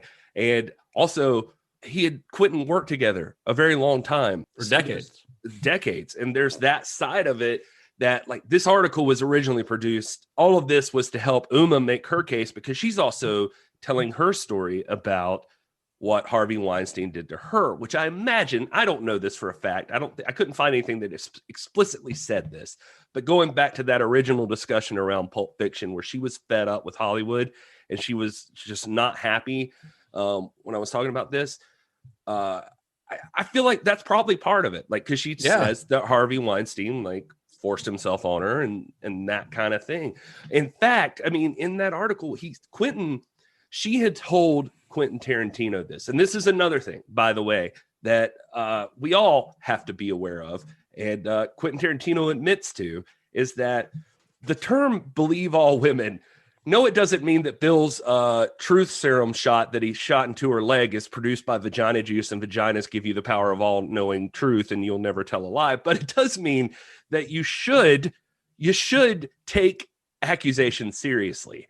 And right. Quentin Tarantino, it's become like this whole political thing. And so that's what irritates me. That's why I said that. It's like become like, oh, women can still lie. Blah, blah. Yeah, sure. But take the accusation seriously. Take the accusation seriously. And so Uma had told Quentin this same thing. And Quentin went to, so supposedly he was dating, sorry to go down, like I said, the rabbit. Mira Sorvino. And she had told him something similar, and Harvey had stopped around the time that Quentin and Mira Sorvino were dating. So Quentin was like, he's got a reputation. He flirts a lot, like he's overly flirty, yada, yada, yada. But just, you know, he brushed it off. And then there was the situation of Uma who told him, and he made Harvey apologize to Uma. But even in his words, not realizing the extent of the accusation, I think he described it as like a Mad Men, like 60s, like you flirt with your secretary too much, where it's a little uncomfortable. Like it's, you know, he didn't realize that it was a rape or attempted rape. Yeah, exactly. Like people brush these things off. They boo-boo it like it's just a fucking, you know, which Tarantino has also shown regret for. Sure. I mean, this all goes into their relationship, you know, falling apart, I'm sure. Like it just, but you know, he made Harvey go and apologize to Uma. That was the only way this movie was going to go forward. And he did, supposedly. Harvey went and apologized directly to Uma. And according to Tarantino, Uma confirmed that he did go to her and apologize. And so the movie proceeded, because I guess, you know, she didn't want to work with him, or at least refused, and Tarantino convinced it to go forward by him apologizing. Anyway, all that to say, like, there was a lot happening at this. That article was to help in the process of Uma getting her story out about what Harvey Weinstein had done to her. Like how much it ended up being was it ended up being seen as as sort of a let's cancel Tarantino. Yeah, because he gets to be the only name mentioned, and then he gets buried, and now he's just like some gigantic asshole, which I'm sure he's probably a prick sometimes. But I'm just saying, all directors are, honestly, except for probably Spielberg. He seems really nice. You know, I hope he hasn't raped anyone or anything. I'm just saying. I hope that about most people. Yeah, exactly. I'm just saying a lot of the shit out there about Quentin Tarantino is like E.T.'s eyes look real dead. I feel like something happened. Spielberg fucked that puppet. He did. He did. I know he did. And you can quote me on that. It's on tape. Anyway, I'm sorry. I hope I didn't go too far down that rabbit hole. No, not at all. Not at all. I think this is something that needs. If you're talking about this movie, this is an integral part of the discussion, I think. But I'm curious, you guys, like in the wake of all of that, do you think that tarnishes the legacy of the film? Do you think it skews how? I mean, it definitely skews how some people view the film. I think because Kat watched both of these back to back with me, but with everything surrounding Harvey Weinstein, the tragic turn of circumstances of Gordon Liu's life, which we discussed on the 36 Chambers episode, and then how David Carradine met his end. I think this is the first time, as far as we know, Weinstein it, and Tarantino weren't there for that. Well, that hasn't been proven, Gary. True. But again, looking at these things, and I mean, it should be fairly obvious to the audience that Gary and Justin do more research, like real research, than I do. I try to approach these at surface level just to offer that fresh perspective. Well, and Todd, to be fair, the reason I even know so much about it or wanted to research it is because searching this movie in any way or the relationship between Tarantino and Uma, this is the first shit that pops up. First thing that now. comes up. Yeah. Yep. Oh, yeah, absolutely. But again, looking at, when these names pop up in the credits, now having been a part of this show and hearing this research and then, going and reading things on my own, when I see these names pop up in the credits, even though this film is 17 years old, 15, 17 years old, somewhere around in there. I wouldn't say it taints it, because I still enjoy the movie, but it kind of puts some things in a different light. Well, yeah, I think that, the thing for me is I think this is coming from kind of the same direction as you're coming from, Todd. Mm. When you're watching it and you're watching a movie about a woman who is being brutalized, who's being abused, right? And that Uma was in a way abused on the set, whether it was intentional or not, or however you might view the scenes where she's getting spit on and choked, which I see as being essentially consensual. Based on what I've heard. I mean, obviously I wasn't. Yeah, there, it sounds like it. So, but it is kind of weird to view a movie about a woman who is going through hell, knowing what Uma Thurman went through on the set of the film. Yeah. So the thing is, we've discussed a couple movies during this series, specifically Thriller and Lady Snowblood, where the explicit abuse of women is sort of the catalyst for their revenge. And this is a sort of an inherent problem in the rape revenge subgenre, is that it's that trauma that makes them powerful, as opposed to them being powerful beings before that trauma. Another good example, of that would be Day of the Woman, or I Spit on Your Grave, mm-hmm. where she almost gains her power after her abuse. I thought obviously women don't have to earn their power by men being shitty to them. They're perfectly powerful on their own. Right. It's weird. I wasn't even going to go there, but you're bringing it up. I mean, that was a thought I had too, when I was even researching the stuff about how Tarantino was trying to convince Uma that, exploitation movies, they're really great at this. And, I get genre movies. I mean, you could talk all day about like Ripley or something like that, right. But it's like he's talking about specifically revenge movies. And I'm like, okay, yeah, I don't know. I had this argument with myself of like Thriller, I'm like, yeah, she's a badass at the end after she gets fucked over for her whole life, Right. It makes me think of, if you've seen Game of Thrones, of Sansa. Because Sansa, there's a moment in Game of Thrones because she gets sexually assaulted by Ramsay. Is that his name? I haven't watched Game of Thrones in a while. That's Littlefinger, and she actually says that like I would still be that little bird if it had not been for them. So she's giving the power to those men for creating the woman that she is today, which is. I think the argument is she giving the power or is she giving the credit? Well, either way, in terms of Game of Thrones, it's like, hey, either way, it sounds bad to me, but either way, it doesn't make it better. Yeah, and I was fighting this out in my mind. Because I think what the argument would be like, well, she was just already conditioned to think she's a little flower or whatever, that she's delicate, that Beatrix Kiddo Beatrix Kiddo, nothing. But I mean, I will say that for her. Beatrix Kiddo was already a badass, I guess, before She was, yes. Yeah. And so, that's the thing, though.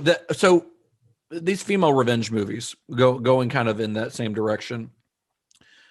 These female revenge movies are almost always driven by sexual assault. Now, Kill Bill is not necessarily that movie. There is that short rape revenge plot that takes place in the hospital, and that she dispatches those guys very quickly.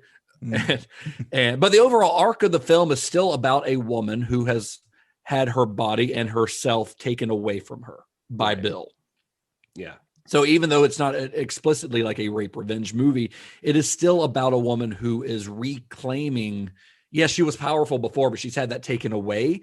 And the movie, the arc of the movie, point, because it's like, no, Beatrix was badass. Then the men still took it away from her. They still took it away. And then the movie is about her reclaiming those aspects of herself. It's a story about someone who has been made to feel powerless, working to take her power back from these people, specifically from Bill, who have robbed her of that. Do you think, I mean, I just want to put this question out there. Do you think she would have gone to such great length? I mean, and we're going to theorize about the motivations of a fictional character here. So hang on. What we do. Yeah. Yeah. But do you think she would have made that choice had she not been pregnant? I think she still would have felt betrayed. Yes. Because betrayed, Bill is clearly someone that she cared about. Yeah. Although did her losing her child, that's where I think that's where I think the real the tricky part, Todd, is like we're theorizing about the motivations of a fictional character. So. Yeah, well, I was going to say, I mean, if you want to go down this path, we're pretty clearly shown she would not even be in this scenario were it not that she were pregnant. Like she was off on a mission. It wasn't until she discovered she was pregnant that she decided to move had a change of her heart. Own. Yeah. Right. So she would have just been an assassin. It sounds like maybe nothing would have changed. Nothing. No reason for Bill to hunt her down because she wouldn't have run. Right. Yeah, that's true. Yeah. So I wanted to say, if I could, you asked the question about does it take the picture of the movie for you or for me or whatever. The thing is, for me, is I don't think that it does, except that I know that it happened. So I'm aware that it's a thing. I'm kind of in your same boat.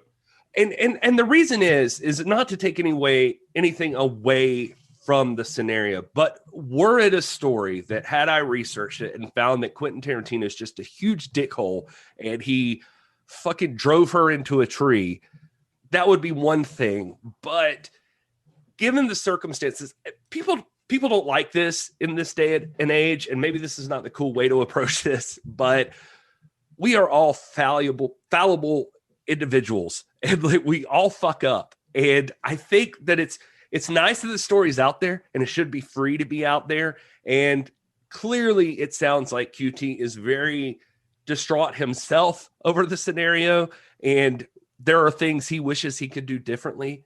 And, things probably even Uma would have done differently. She would have just been like, fuck off. I'm not doing it. I don't want to do it. Hopefully she feels empowered to do that. But this does shine a light on that scenario. And, movies are designed, though, to give us a place where things are cut and dry, like evil, like good guys and bad guys, and you cut somebody's head off. I mean, I'm sure we'd all love for Uma to just be able to go into Harvey Weinstein's jail cell and just cut his head off, or his dick off with a katana. Or we'd both, all accept that. Both, and then replace them. The reason you have these stories, though, are that Uma has to go through a process that we all, that just is the way that the real world works.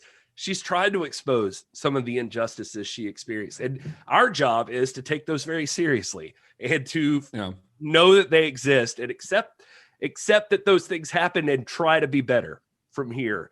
And so it's like faulting all of Hollywood because of what Harvey Weinstein did. It's like, I'm sure that there are some people out there that knew more than they let on, or even in QT's case, should have taken it more seriously. But it sounds like, and all you can ask for is that you know now, like you have to feel regret, you have to feel remorse, and you have to, I don't know. I don't want to sound like I'm just like giving it a pass by any means. I don't think you do. I think you're acknowledging it. Yeah, it's just like, you know, that people, we're learning now. We've gotten better as society. We're growing, and there are awful people like what Harvey Weinstein did. And I just don't think a lot of people got exactly what this guy was doing.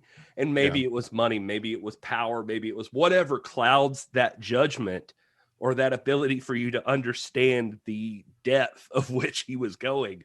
But at this point, it's like he's suffering the consequences of it, thank God. And that's over. And you just, I mean, you know, that you just have to understand this was a place and time. And hopefully you can take a movie like Kill Bill and say, like, this is the cathartic release of like what should happen to some asshole like Harvey Weinstein, you know, like a prick like Bill. Like, this is what movies are supposed to do.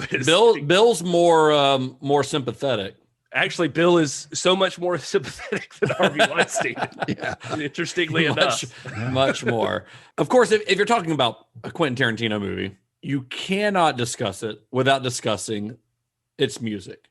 And Kill Bill has, in my opinion, the best soundtrack of any of Tarantino's films. It is, like his previous films, Kill Bill has a very diverse soundtrack. It's got Johnny Cash. It's got the 5678s, who I love. That's the Japanese all-girl group who plays in the House of Blue Leaves. That's a real band, and they're amazing. Yeah. They're so good. Volume 1 famously uses some of the instrumental work of Japanese guitarist Tomoyasu Hotei, who does that badass scene with Orin's entourage walking. You know, it's been used in a billion commercials since then. That guy's a badass. Go look up his albums. It's including the album where that particular song is on. It's really fun stuff. You've got Ennio Morricone's score from Death Rides a Horse, which we talked about in our very first week of this series. Bernard Herrmann's theme from Twisted Nerve, which is the song that Elle Driver whistles. You've got Flower of Carnage from Lady Snowblood, who we also discussed. There's the Green Hornet theme song, an excerpt from Quincy Jones's theme for the TV series Ironside. That's the song that's used, the like siren that's used every time one of the bride's nemesis are spotted. Which, by the way, Ironside is a TV show that Bruce Lee appeared on in 4 episodes, which I think we mentioned that back in our Game of Death episode. And then the song at the end of Volume 2 of Kill Bill Volume 2 is a rock and roll version of a traditional Mexican song called Malagueña Salarosa. But this version is performed by Chingon, who is Robert Rodriguez's band. And I love his version of that song. I think it's so much fun. Yeah. I mean, most of the time I just, I hang around to, you know, when the credits start to roll, I end up looking through the cast, obviously, and, you know, some of the writers and things of that sort. This one, I was like, I want to check out the song list. It's my favorite Tarantino really soundtrack, cool. and all of his soundtracks are great. Yeah. Although I will say after Kill Bill, most of his soundtracks are primarily score, either reused score from other films.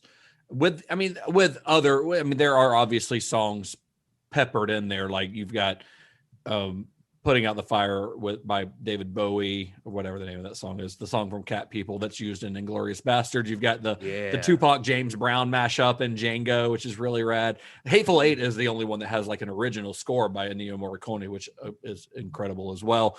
But those movies after Kill Bill primarily reused movie scores, except until Once Upon a Time in Hollywood, which is all 60s shit and is also really good.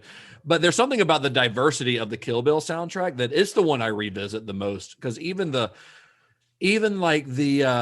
instrumental tracks and everything are so good. I mean, you've got that one that we talked about, the Hotei track from the House of Blue Leaves scene. But every track in this, like even the instrumental stuff and everything, is just so good. My favorite is probably the Ennio Morricone song that plays when the bride is buried in the coffin. You know, that like triumphant song that starts playing, like as she starts punching it and hitting it. Yeah, So good. Works really well for the moment in the film too. Yeah, that song was played Awesome. at our wedding. That was part of our wedding playlist. Oh, fun. So yeah, I don't know. This soundtrack is just iconic. Yeah, to me. it's really great. I mean, all of his soundtracks are, but this one in particular, even more than Pulp Fiction, like this is the one I revisit. So as you probably know, well, hell, we mentioned at the beginning of the show, Kill Bill was written and conceived as a single film. But all during filming, it was thought of as a single film. It wasn't until editing began that the idea to split the film came into really was like a definite thing. And it was Harvey Weinstein who came up with the idea. Harvey Weinstein's a guy who's known for pressuring filmmakers to shortening their films. He suggested the idea to Quentin Tarantino, and Tarantino was all for it because he knew that the film, as he had conceived it, would have easily come in at 4 hours plus. And he also knew that he couldn't release a 4-hour movie, like not even with all the goodwill that he had with the Weinsteins and with Miramax. He's like, I could do it at 2 hours and 50 minutes, maybe 3 hours and 10 minutes. But he's like, I can't release a 4-hour movie. And so he would have to cut some scenes like the Michael Park stuff in Mexico. He would cut out or the Pai Mei stuff or cut down the Pai Mei stuff at least, or Bud at the strip club, completely unnecessary to the plot of the film, or the anime sequence would have to get either cut out or cut down, which I guess if we're talking about the anime sequence, we should at least point out that it was created by Production IG, is the name of the animation company. Those were the guys who had previously been responsible for Ghost in the Shell and Vampire Hunter D, which Tarantino was a big fan of.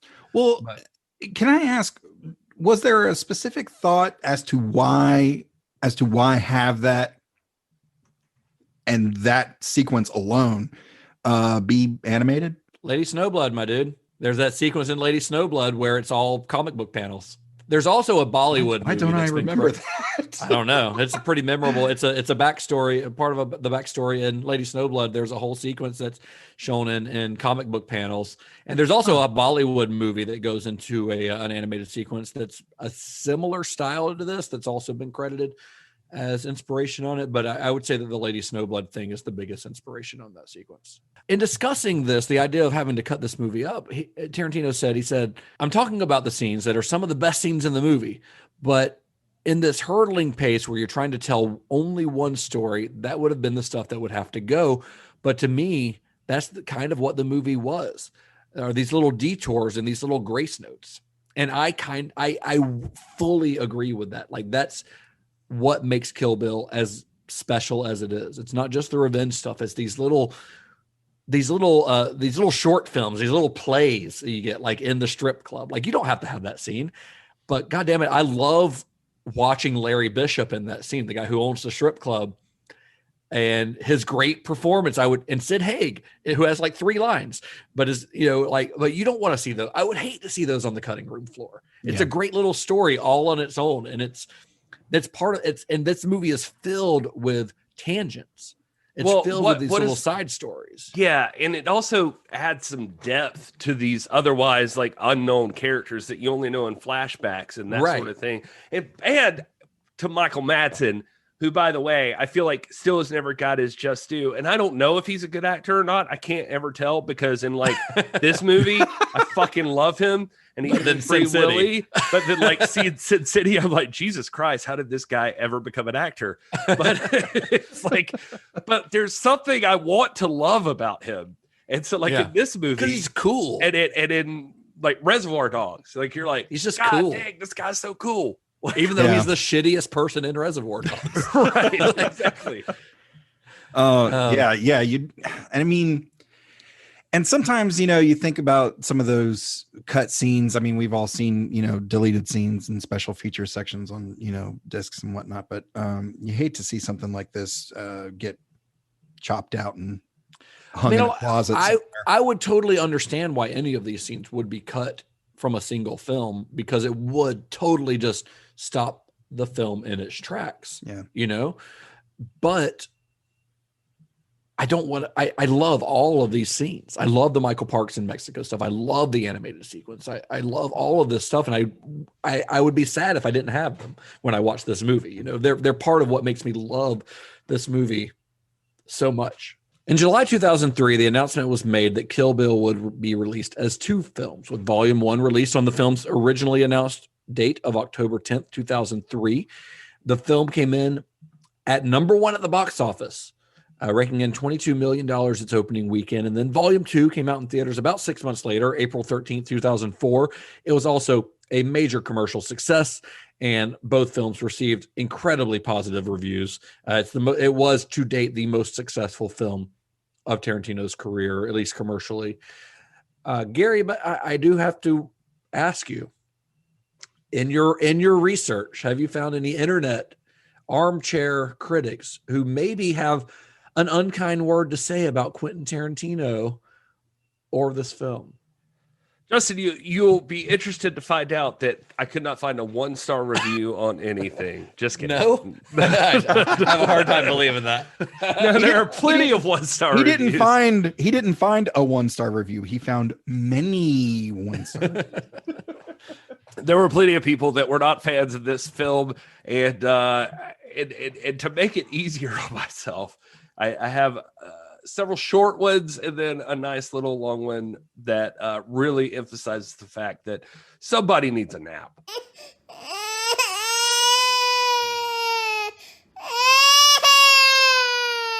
All right. This is from, I don't even know. I didn't catch their name. Doesn't matter. Warning before you buy is the title of the review. Uma is gorgeous. The action is good, but 35% of this movie is in Japanese. 20% of the movie is in anime. Very disappointed. Bad direction. This could not have been condensed into 45 minutes of a good film, even with both parts. And I will not be purchasing the sequel. With over 300 DVDs in my collection, this one was bad enough for me to write my first review. Wow, not a fan.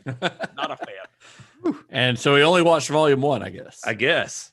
I did mix in Volume 1 and 2 reviews here. Anthony Newton says, totally fails, even as a comedic spoof. This movie is supposed to be a farce, right? A spoof on Kung Fu movies, I'm guessing. But it's a miserable failure at that. I couldn't believe people raved over these movies. Then again, these people believe wrestling and aliens are real. This movie wasted 15 minutes of my life. 15 minutes. I gave it a few minutes after the opening knife fight in the kitchen, thinking that this scene is so stupid. The acting is amateurish. Excessive foul language is a sure sign of a poor script. It's got to be a Kentucky Fried Movie type. Wrong. This is this is the worst movie that has ever been made. Hell, Plan 9 and Killer Tomatoes were supposed to be bad. What a total piece of unrecyclable trash. This is no redeeming comment I can make. The special or lack of effects and sound effects are ridiculously high schoolish. That's what that person said. Cool. And if I could, let me just read this one last one, if you don't mind. I don't even know this word this person used, so I feel like it'll be very intelligent. It says, certainly bilious, B-I-L-I-O-U-S. Is that bilious? I'll read this in a nice professional accent like it should be. Oh boy, how does one start? Quentin, me old mate, what a crock of, well, you know. After the first KB, I was expecting something special. Yes, you indeed did tell the story behind the bride's search for revenge, but in honesty, at the end of the day, why did you bother? Oh, silly me. Money. That's why. Mr. T, I have always had a soft spot for you, your awful tongue-in-cheek cameos, your shocking raw filmmaking, your sheer enthusiasm for the medium of film, but your use of language. For fuck's sake, what are you thinking, man? This is first-year film student stuff. I watched this last night with my partner. We were hard pushed to stay awake. Neither of us could believe just how slow this film was. The story could have been told in less than 15 minutes. What gets my goat, though, is that you took 15 minutes worth of story and blew it all out of proportion and then sold it to us poor slobs as a fitting sequel to Kill Bill Volume 1. Man, I have lost a lot of respect for you. Oh, and before you other losers on here give me a hard time about the art or that action isn't everything, get a fucking grip. This film didn't have any art and boggle action. It had no substance. It did not grab you and make you want to stay in your seat We only stayed to the end because we paid to see it. QT, if you ever read this, you should be ashamed of yourself. I want my money and the time you took from me returned. To anyone reading this review, if this ever gets posted, beware. There are going to be a serious number of disappointed people out there, and you may be one of them. QT said this would be different. What he did not say was just how different from good that would be. Wow. This is Quentin Tarantino's worst film. I like that second half of that review was directed at us, essentially. Right. That is the best review you've ever read during this segment of this show. Hold on. Not just your performance, Gary, but the review itself, the content. Oh my God. I think he threatened Quentin Tarantino's life. Now, of course, I've gleaned that all of us seem to enjoy this film. I love this movie. It is one of my most revisited. I like all volumes of Kill Bill so far. All of them. So, and we can and have already, and probably will more, talk about the action of the film, and we can talk about how I think incredibly fleshed out even the smallest of characters are, even though they're on paper kind of one-dimensional. I think because of these little scenes and stuff that we talked about, you kind of get to know enough of them to really be invested in them. And we can talk about that. We can talk about all the other things that that I love about this movie. But first, we've spent this entire series discussing the films that Tarantino used as an inspiration for Kill Bill.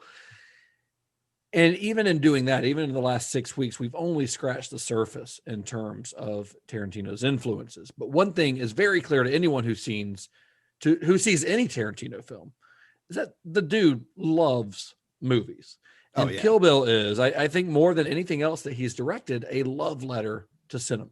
I mean, the volume 1 is, the first half of Kill Bill is a love letter to specifically martial arts cinema. That first half is a martial arts movie, basically. There's some Italian giallo stuff in there. There's some exploitation stuff in there, but it's essentially a martial arts movie. The second is a love letter to spaghetti westerns, among other genres, and the film as itself contains references to dozens of films and other genres that Tarantino loves. I saw an interview with him, not to cut you off, but I saw an interview with him where he basically even kind of says, like, each kill in Kill Bill, like each person she goes after, he almost even viewed as, here's a new opportunity to present a new genre, to try to attack this as a new genre. Yeah. I could totally see that. Yeah, because you look at like Michael Madsen, and that's clearly like, I mean, there's a lot of Western elements in there or something like that, sure. You know? But then, Ren Ishii is like Lady Snowblood all day. Yeah. And the movie honestly should not work. You know, in a lot of other directors' hands, it would not work. And it's a movie who its tone veers wildly from one scene to the next. Think of the moment in volume 1 where the bride awakens from her coma to find out that she's no longer pregnant. Like the emotion, the performance from Uma Thurman there, it's heartbreaking. Like she wails like in just absolute heartbreak. It's not cartoonish at all. It's not over the top. It's real. Like it feels real. Yeah.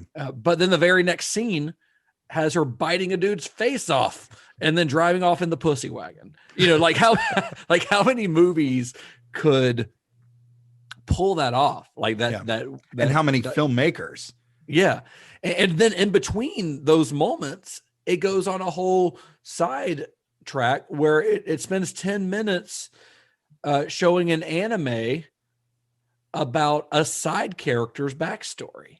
Yeah. And somehow it not only works, but that anime sequence seems like it's not even a big deal. Like that Quentin Tarantino just all of a sudden threw an animated sequence into his movie. Like it just feels like it's a part of the fabric of this movie. And I think that's just simply, and the way that the movie can go from one genre and one feel, one tone to the next, all boils down to the fact that Tarantino just knows what the fuck he's doing. Like he just knows how to juggle these things in a way that a lot of filmmakers simply can't do. Yeah. I mean, even just from scripting, it's clearly he's in a class all his own. It just irritates the shit out of me when I see people. I mean, we've dealt with this, Justin. You know, we've dealt with this, but the people that just like say that like he has no original bone in his body, and you know, like I'm not trying to be here to tell you, like for anybody who thinks this, that I want to be like best buddies with Quentin Tarantino. I'm not sure that he and I would have fun together. Like he just seems like a weird dude, but he's the Kirk to your Picard. Is that? Yeah, probably. Okay. Yeah. That's our one Star Trek reference. We still have one wrestling reference that it will be allowed. Gary's made at least two. No, I have not. Oh yeah, I don't think so. Yeah, you absolutely name have. one. I have not. You said there's nobody you wanted to see lock up more. And I was like, that's a wrestling reference. Well, that's a wrestling. That could be MMA. Oh, come on. I was not counting that, but I'll give you this: that one thing he does, even in that scene, is one of the great things he's good at. Is that professional wrestling can give you when at its best is that you understand the motivations of both characters. By the time they step in the ring together, you are ready to see these two battle because both have so much behind them coming into this fight that you want them. You just need to see it happen. Who is going to win this? I can't understand. I can't even fathom what happens when one person wins. And you're right. Well, there's your wrestling reference. So we're done with that. We're done with that. What I was going to say, though, originally is that I hate the people that I don't hate the people. I hate the idea that hate the sinner, not the sin. Wait, that's not right. No, that's perfect. I love that. All of our Southern Baptist or Christian people are evangelical. Hate the sin, not the sinner. That's how it goes. Yeah. Anyway, I hate the people that say that like they don't. He doesn't have like an original bone in his body, or he's just like blah blah blah. I'm like watching this movie, and I'm thinking to myself, no, dude, we just did 6 Degrees of Kill Bill. I just watched it. I could see the references, right? Like I get it. I get where they are, but they're just references. Like they're just like taking little bits and pieces of things you loved. And I can imagine, I mean, that's art. He's still crafting something that is wholly original out of those pieces. Everybody takes something from something. I mean, there's the whole idea that like with music, there's no new song under the sun or something, but like it's just, I mean, he's just taking the pieces he loves. He still made a story. He's still told a story that is different than anybody else. Yes, he did do the 1 versus 100. Yes, he did put her in the game of death jumpsuit. Yes, he did, you know, I don't know, he used people that he cared about from previous movies. But if anything, he used his position to bring attention to those films that could have been lost in time, that could have been niche movies that now with his platform, he's made iconic. I mean, I'm not saying those movies weren't already great. I'm saying that because of the way the world works, those movies were probably not iconic because before he referenced them in his he's movies. Shown a spotlight on them. Yeah. And so now because of those, you know more. I mean, there were guys like RZA who knew 36 Chamber of Shaolin beforehand. Now so many, even more people know 36 Chamber of Shaolin. More people know about Lady Snowblood. You know, like it's just, it's all part of it. Like it's part of the process. It keeps those things alive, if anything. Yeah. So, and Tarantino's still creating a very unique viewing experience. I mean, if this were one movie, it would have its biggest action sequence just under halfway through the movie. And then it ends up being essentially a 4-hour revenge film that hurdles full speed ahead, you know, hardly ever slowing down. Yeah. Even with those abrupt shifts in tone. And then it ends with what is essentially a 40-minute philosophical discussion between two characters. I was about to say, I mean, it's not like the battle between Bill and Beatrix is like the most epic thing ever. I mean, it's pretty quick. It's rooted in emotion, though. It's rooted in their relationship is the thing. And that's the thing. The second film in this is considered generally to be the more quote unquote like Tarantino-esque of the two, because it is more based in this character-driven dialogue, whereas the first film is essentially mostly action. But that first film is really the only bona fide action movie that Tarantino has made. I mean, he afterwards he would, like I said before, that he had not really done any action scenes before this. After this, there's a couple. I mean, Death Proof has the car chase sequences, and Django's got a couple of action sequences in it towards the end. But even those movies were more rooted in the traditional, like Tarantino-esque dialogue and things like that. I mean, Death Proof, for all of its the love of its stunts, I mean, it's a lot of people just talking in that movie. But Volume 1 is an action movie. Well, yeah, but one of the cool parts about Volume 2, as we watch these, and my wife and I watch them both together, and listen, there are those of us, people probably on our level, people who are nerds, bearded white boy nerds like us or whatever, that are gonna think this way. But when my wife and I watch these, we watch both back to back.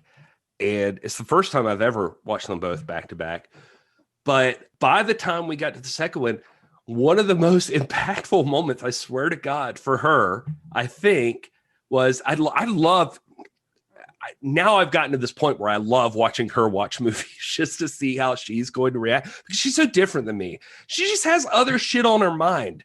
She doesn't think about the nerdy shit that I think of. Like, she doesn't care. And I've come to accept that. Same thing in the Davis household. Yeah, I'm just saying. I mean, it's just at a certain point you can appreciate that. You're like, this is just a different person than me. And so it's nice when you intersect. The Superman speech from Bill in this movie, this time, like when he was done, like, this is Superman's critique on humanity. And like going through it, she's just like, oh my God, that's really interesting. And like, it just like hit her all of a sudden. I'm like, this isn't even the first time you've seen this fucking movie. Why did that just hit you now? And I don't know if it's like I've made her nerdier and now that's like more of a reference for her, because she was never like involved in like comic book movies, sci-fi, anything before. Like, now that means something to her, but like that got her this time. I think that's cool. And it's awesome. You could be a dick about it. You could be like, fucking duh, but I ask you to not be. I'll go ahead and say saying fucking duh to your wife is never a good idea. Don't do that. No. Don't do that. Do not do that. No. I just prompt you to not be a dick. Just understand that not everybody's thinking about the same shit you are all the time. Yeah. And so when you're hearing this weird story about Superman from the eyes of Bill, it's kind of cool. Take it as a win that like, oh wow, somebody found this intriguing. This piece of dialogue. This was the point that they're like, oh, holy shit. Like, that's great. Yeah. That's awesome. Well, in terms of his quote unquote ripoffs or, heavy homages to all these other different films, and people for whatever reason want to invalidate that. I look at it as a collage. Like, he's taking these parts that he loves and putting them around this different, actor or story or image or whatever, and creating something new. So, I mean, that's collage, like, but collage in film, kind of. Well, so, an homage. It's like you're paying respects to those things. It's not like he took, I don't know. It's not like he took the eye patch for Elle Driver, and you could almost picture Elle Driver being, what's her face from Thriller? Like, you can almost Frigga. You can almost see it. Like, it just. Sure. Except you'd hope she wasn't such a bitch. But but other than that, like, I mean, it's just like those are little nods. They're just... it was I think Picasso that said, like, good artists copy, great artists steal. And what he's meaning by that and is that every artist who's creating something is somehow influenced by those who came before. Yeah, absolutely. And it's all building on what has become before. So I don't put much stake in this idea that Tarantino is unoriginal because he's referencing movies that have come before. The movies that came before, they were referencing shit too. You love Akira Kurosawa, considered one of the greatest filmmakers who has ever lived. He blatantly ripped off John Ford's Westerns and would tell you that. So if people who are saying that about Tarantino just don't want to like Tarantino because it's popular. Well, and that's the thing too, is like, it would even be one thing if somebody was like, if he was like fucking throwing the Lucy Liu versus Beatrix Kiddo fight in there and pretending like he'd never seen Lady Snowblood. Right. He's like, yeah. No, man. Yeah, it's not like he's not vocal about his inspiration. I love Lady Snowblood. That's what I'm doing. Exactly. And I love that the first movie, if you're watching these as two separate movies, the first movie essentially is just building up to the bride showdown with O-Ren, which if you think about is insane. The movie's called Kill Bill, not Kill O-Ren Ishii. Like the whole movie is structured towards her fighting O-Ren, who should just be a side character. Right. You know, like Vernita Green. She comes in, she dispatches her. She's just technically O-Ren Ishii is the first person she kills. Yeah. Yeah. And she even says she's the easiest to find. Like, yeah, because she's high profile. Yeah. So, the first one gets killed just after the opening credits. The first one that we see get killed. And so for any other director, O-Ren is just a part of the storyline. She's just a stepping stone to get to Bill. But for Tarantino, he structures the entire movie around it, which ends with the bride taking on an entire army of, her foot soldiers. I would say that like it's important to him that everybody that she has to go up against. Yeah, Bill has the most emotional impact for her by far, but like it needs to be important that each one of these people matters that she's facing off with. And I really think, I know Tarantino was trying to create what he called like one of the best action sequences of all time in history. And I think he did it, because I think that House of Blue Leaf sequences is one of my favorite movie sequences of all time. Everything about it's perfect. The music and the over the top. and... The music's great. It's funny. There's like slapstick comedy stuff in it, but then it ends with her fighting O-Ren, and everything goes when it's in that Lady Snowblood sequence out behind the House of Blue Leaves, and everything's still and quiet, and it just works so well. And then and that's just volume 1. And then you get to volume 2, which is even better in my opinion. I like volume 2 even more. And the thing is, I'm going to go back a little bit to what we were talking about, people bitching about him not having an original bone in his body. First of all, to those people who say that, shut up. You're just trying to sound cool for a message from your friends at the Cinema Shock. You're just trying to sound cool for not liking something that other people also like. Honestly, if you've legitimately watched just real quick Kill Bill, and you can't tell me the distinct circumstances she took on every member of the Deadly International whatever the fuck it is, the Divas, if you can't tell me the weird circumstances she took on each person in, I mean, go fuck yourself. Like you can, like they're all distinct. They're all distinct. Yeah. And the thing is, Tarantino's not the only guy who's throwing in references to other movies. There are lots of directors who shoehorn in references to other stuff that they love. And the majority of those don't work. I mean, just think of all the 80s nostalgia porn that's come out in the wake of the success of Stranger Things. A lot of people are trying to do this shit, and it does not work, because they're not as good as Quentin Tarantino. The only person I can think of that references like older movies that he loves that manages to make those references work as well as Tarantino is Edgar Wright. He's the only one. Everyone else, it feels forced.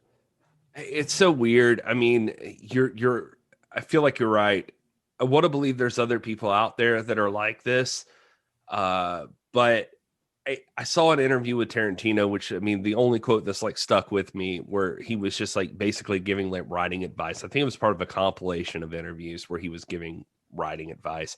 But he said, if you care about cinema, if you love movies, if you just love them as much as I do, you can't help but create something decent. Like you can't, like you just can't help it. And one reason that I think that it works well in his movies is that his movies aren't set in the real world. They're set in a movie world. They're set in a heightened reality. The bride is a symbol more than she is a character, just like Lady Snowblood was. I mean, remember that scene in Lady Snowblood at the beginning? Someone says, "Who are you?" She says, "Revenge." She's a symbol. She's not a person necessarily. And the bride is much the same way. That's why she's not given a name until volume 2, because she's more symbolic. They believe her. Tarantino's characters, they don't talk like real people. I get that. I don't care, because they sound cool. They sound cooler than real people. Real people are boring. Tarantino's characters, yes, they are more movie tropes than real humans. And yes, that would be a problem if he wasn't so damn good at it. Well, at the end of the day, that's what you want. That's what you want for movies, honestly, I think. Yeah. I mean, it's the same thing that worked for, sorry, Todd, to jump in there, but man. I mean, let's go, some would call the opposite direction. I mean, I think that's what works for like a Kevin Smith. Like, right. I think that some of the dialogue for a Kevin Smith is that you don't want the people to sound like normal people. And there's people that are going to want to wish they sounded like that they were like that intelligent constantly while they talked. But clearly, or the Gilmore Girls, Girls. That's what I was about to say. Yeah. God damn it. The dialogue is just works. It just works. It's yeah. If that's what you've established as this is how our characters talk, then that's the world that you've established. Great minds think alike. There we go. So of course we do also have to mention we brought Quentin Tarantino, Gilmore Girls, and Kevin Smith together. I'm sorry. And you know what? That's a Gilmore Girls reference all the way back around. So of course we also have to mention The Whole Bloody Affair. So in 2004, if you're unfamiliar with this, in 2004 at the Cannes Film Festival, Quentin Tarantino showed a combined version of the film, unrated, with the House of Blue Leaves battle in full color. Although that seems like a stylistic choice in the final film of Volume 1, the reason he changes to black and white is because there's so much blood in that scene that he would not have been able to get an R rating. So he cut it to black and white because MPAA is weird about 400 gallons of blood. Yeah, I mean, it's the same reason that Sam Raimi did. No telling Green how many Blood. condoms. It's the same reason that Sam Raimi did Green Blood and Evil Dead 2, because it being green instead of red, he was able to get away with more. Which is for weird. the record, my least favorite part of Volume 1. I know that he can even reference it back to like another movie, like I said. I think it's cool, honestly. It's neat, but like part of me just still. I kind of want to see it. The moments that he chooses to like cut to black and white and to cut back to color are very well done. I think it's a cool transition. Yeah, I would like to see it all in black and white. I mean, all in color instead of black and white. But they made it work. You know, they made it work really well. And which I guess we should also mention Robert Richardson, who was the director of photography, who does incredible work in both volumes of this. Robert Richardson, by the way, is a legend. I mean, he's done several Tarantino movies, but he's also did like one that always comes to mind with him for me is Natural Born Killers, which he does a similar technique here where like each segment kind of has its own visual style. Like the Pai Mei stuff looks completely different than the House of Blue Leaves stuff. The Vernita Green stuff at the beginning looks completely different. The hospital stuff looks completely different. It's really incredible work by that guy, I think. But anyway, back to The Whole Bloody Affair though. So this 2004 unrated version that he showed at the Cannes Film Festival was eventually became known as Kill Bill: The Whole Bloody Affair. It ran 4 hours and 5 minutes, and it's been rumored ever since that Tarantino, he's even talked about it, that he would release this version to general audiences. He even said that he had Production IG, the company who did the animated sequence, working on a new animation. And some of the animated sequence got cut out of the original cut, by the way, when the guy gets gutted by O-Ren.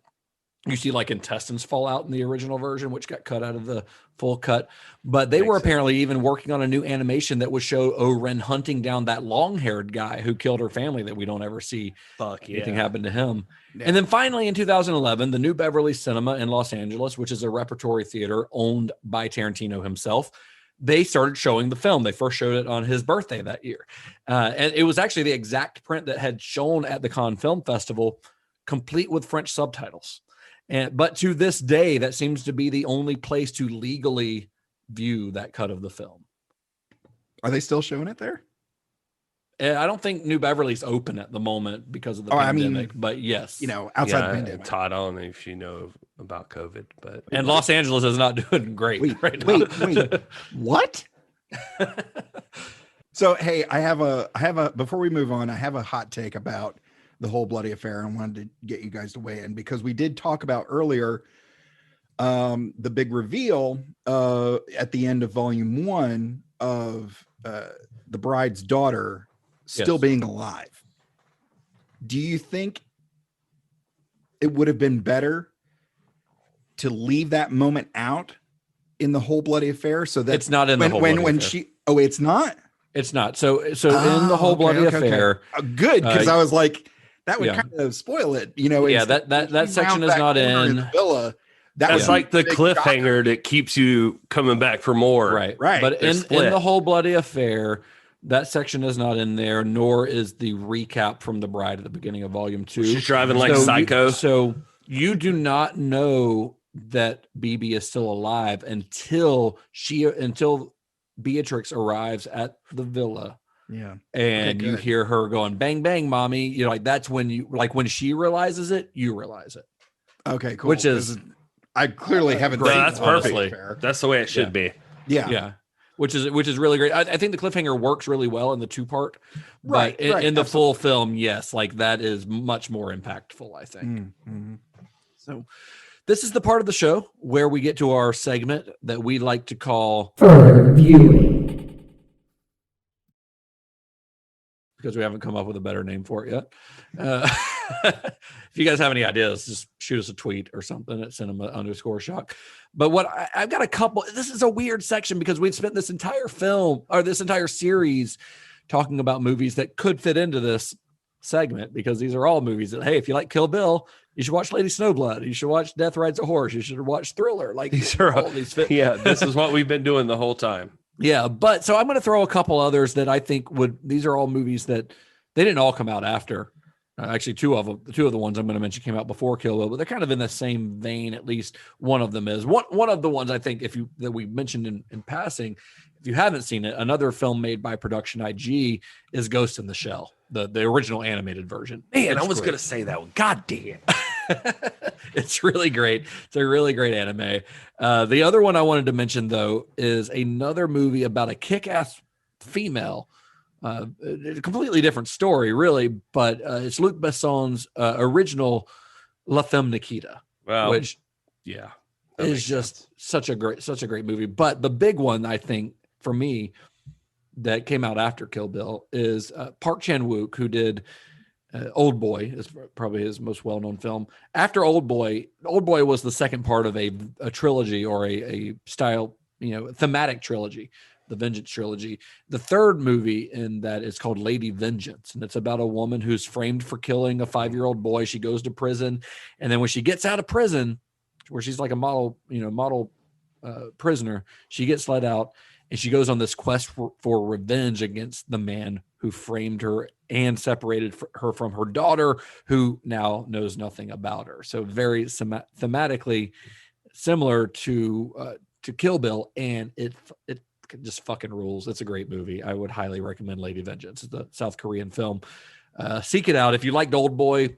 You know Park's style, and it's just a really outstanding film.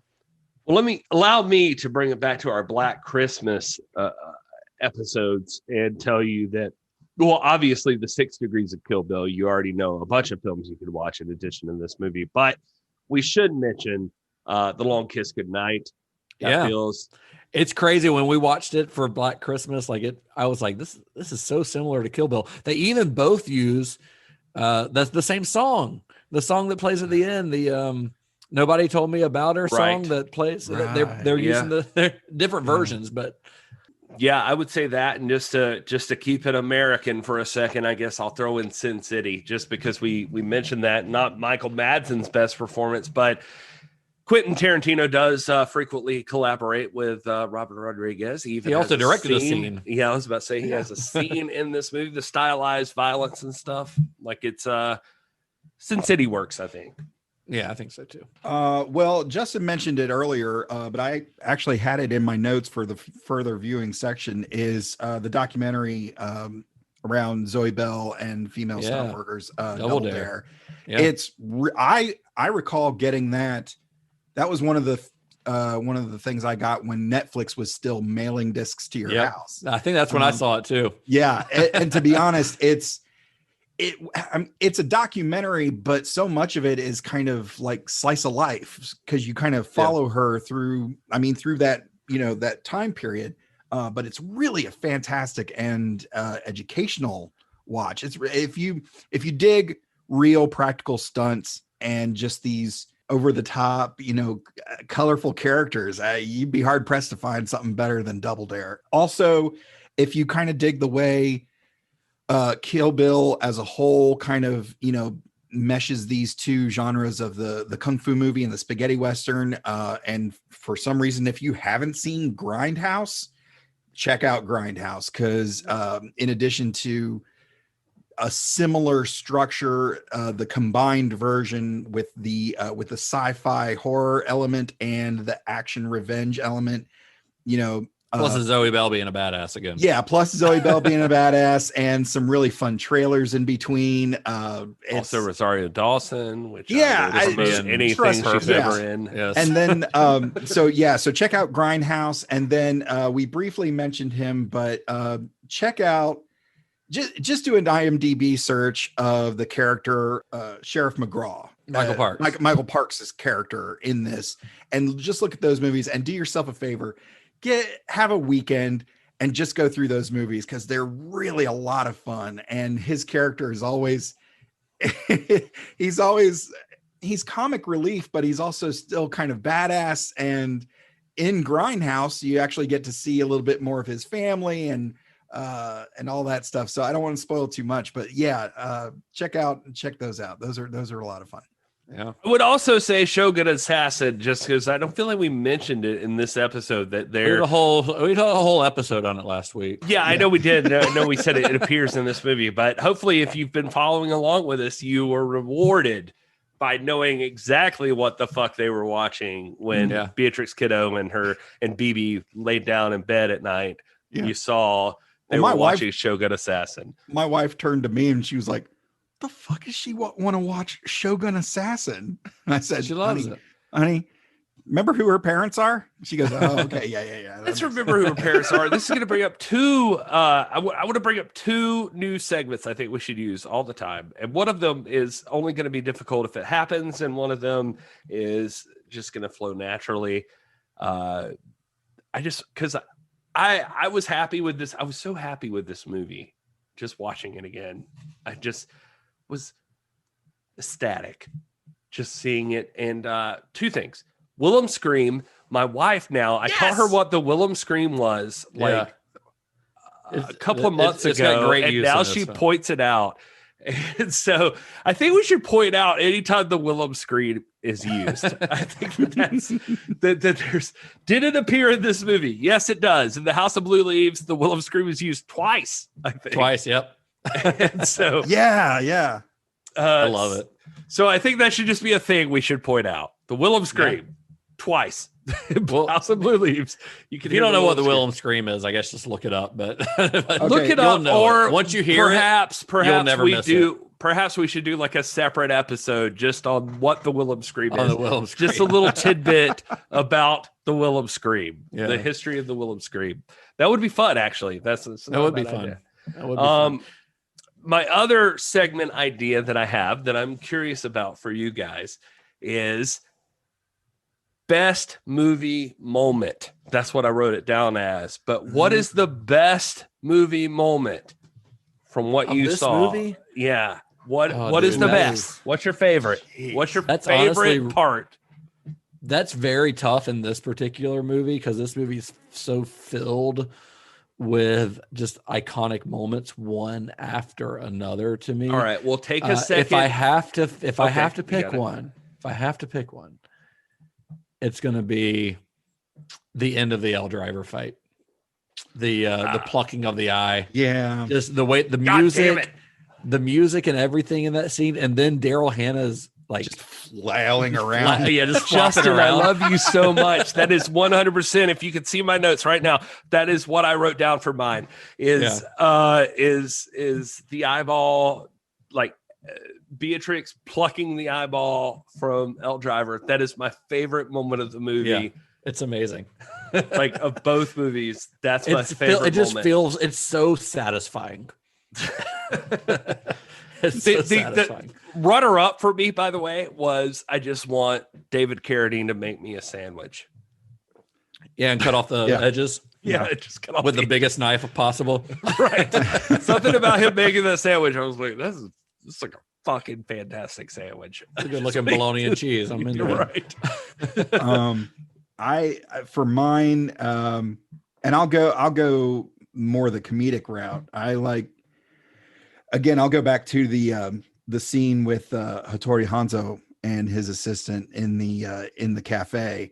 There's a point where Hattori Hanzo has grabbed his finger and they are just back and forth, but then they move really quickly to the other side and of she the bar. ducks her head. And she ducks in perfect time. And I'm It's amazing. And it's such a subtle physical comedy moment, but it is, but it's also that sort of thing is just like, that was brilliant. I know it's glossed over, but it's so great. It's like an insight into her character because she's such an aware character as a warrior that she's ready for that. Even, like there's a lot of stuff in that scene where if you're watching her face in that scene, like when they're talking in Japanese and she's pretending she's at this point pretending not to know Japanese very well, but you can see it on her eyes that as they're arguing, she understands it and she's almost about to laugh at their argument. It's really great. Like that her performance in that scene, once you've seen this movie as many times as I have, like you start picking up on those things and you're like, every little thing about her performance is so good. I also love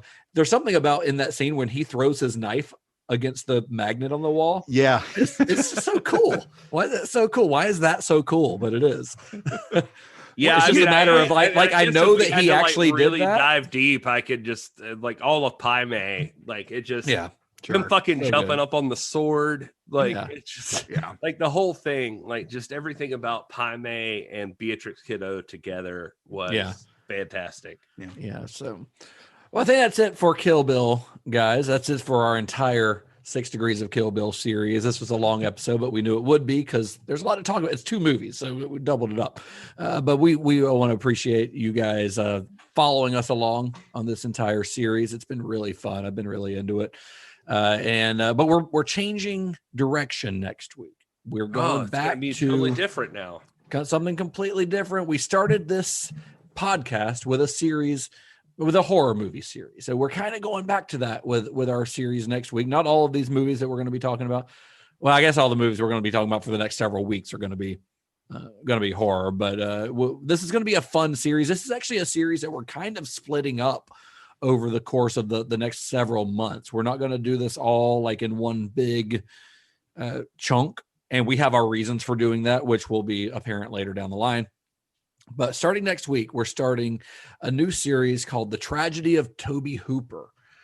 This specifically is The Tragedy of Tobe Hooper, Part 1, The Beginning, which is going to trace him from Texas Chainsaw all the way through Poltergeist. So we're starting next week with the classic, oh my God, one of my favorite horror movies of all time, The Texas Chainsaw Massacre.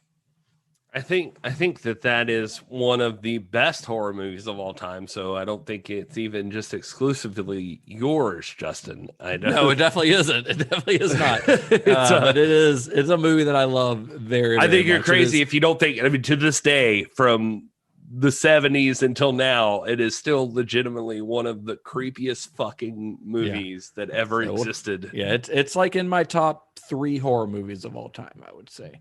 So I'm excited to talk about it and to really dive into the making of that film because there's some pretty crazy stories behind the making of that one. Tobe Hooper is behind it. Tobe Hooper made it, and so we're really going to dive into the career of Tobe Hooper and the kind of acclaim that he got after Texas Chainsaw and how it didn't particularly pan out very well for him, unfortunately. So it's going to be a good series. So we'll talk about that next week. Of course, you can go on and watch Texas Chainsaw with us. That one's pretty easy to find, but if you hit up cinemashock.net, we'll have links to where you can find it. And you can join us next week. While you're at cinemashock.net, you can subscribe, you can buy our merch, you can find everything you need to find out about the show, including where to follow all of us on the social media sites. But just for our listeners' convenience, Gary, where can you be found on the internet? Hey, Matt, this is Gary Horne on all of the things. I am at Mr. Todd A. Davis on all of the things, and my show can be found at Computer Resume on all of them. Yeah. Hopefully by the time this episode's out, I think your first episode will have been dropped. Yeah, I think if all goes according to plan. Yeah. And I'm at Justin_Bishop, and you can find the podcast at cinema_shock everywhere, Twitter and Instagram. Find us on Facebook. And once again, at cinemashock.net, rate, review, all that stuff. Tell all your friends. If your friends like Kill Bill, if your friends don't like Kill Bill, maybe we'll convince them. I don't know, probably not. But we'll do our best. We'll at least tell the story well. And until next week, may the wings of liberty never lose a feather. Be excellent to each other. Johnny has the keys. You understand? That's good. See, I like that one. It's the first one I've liked in a while. There we go.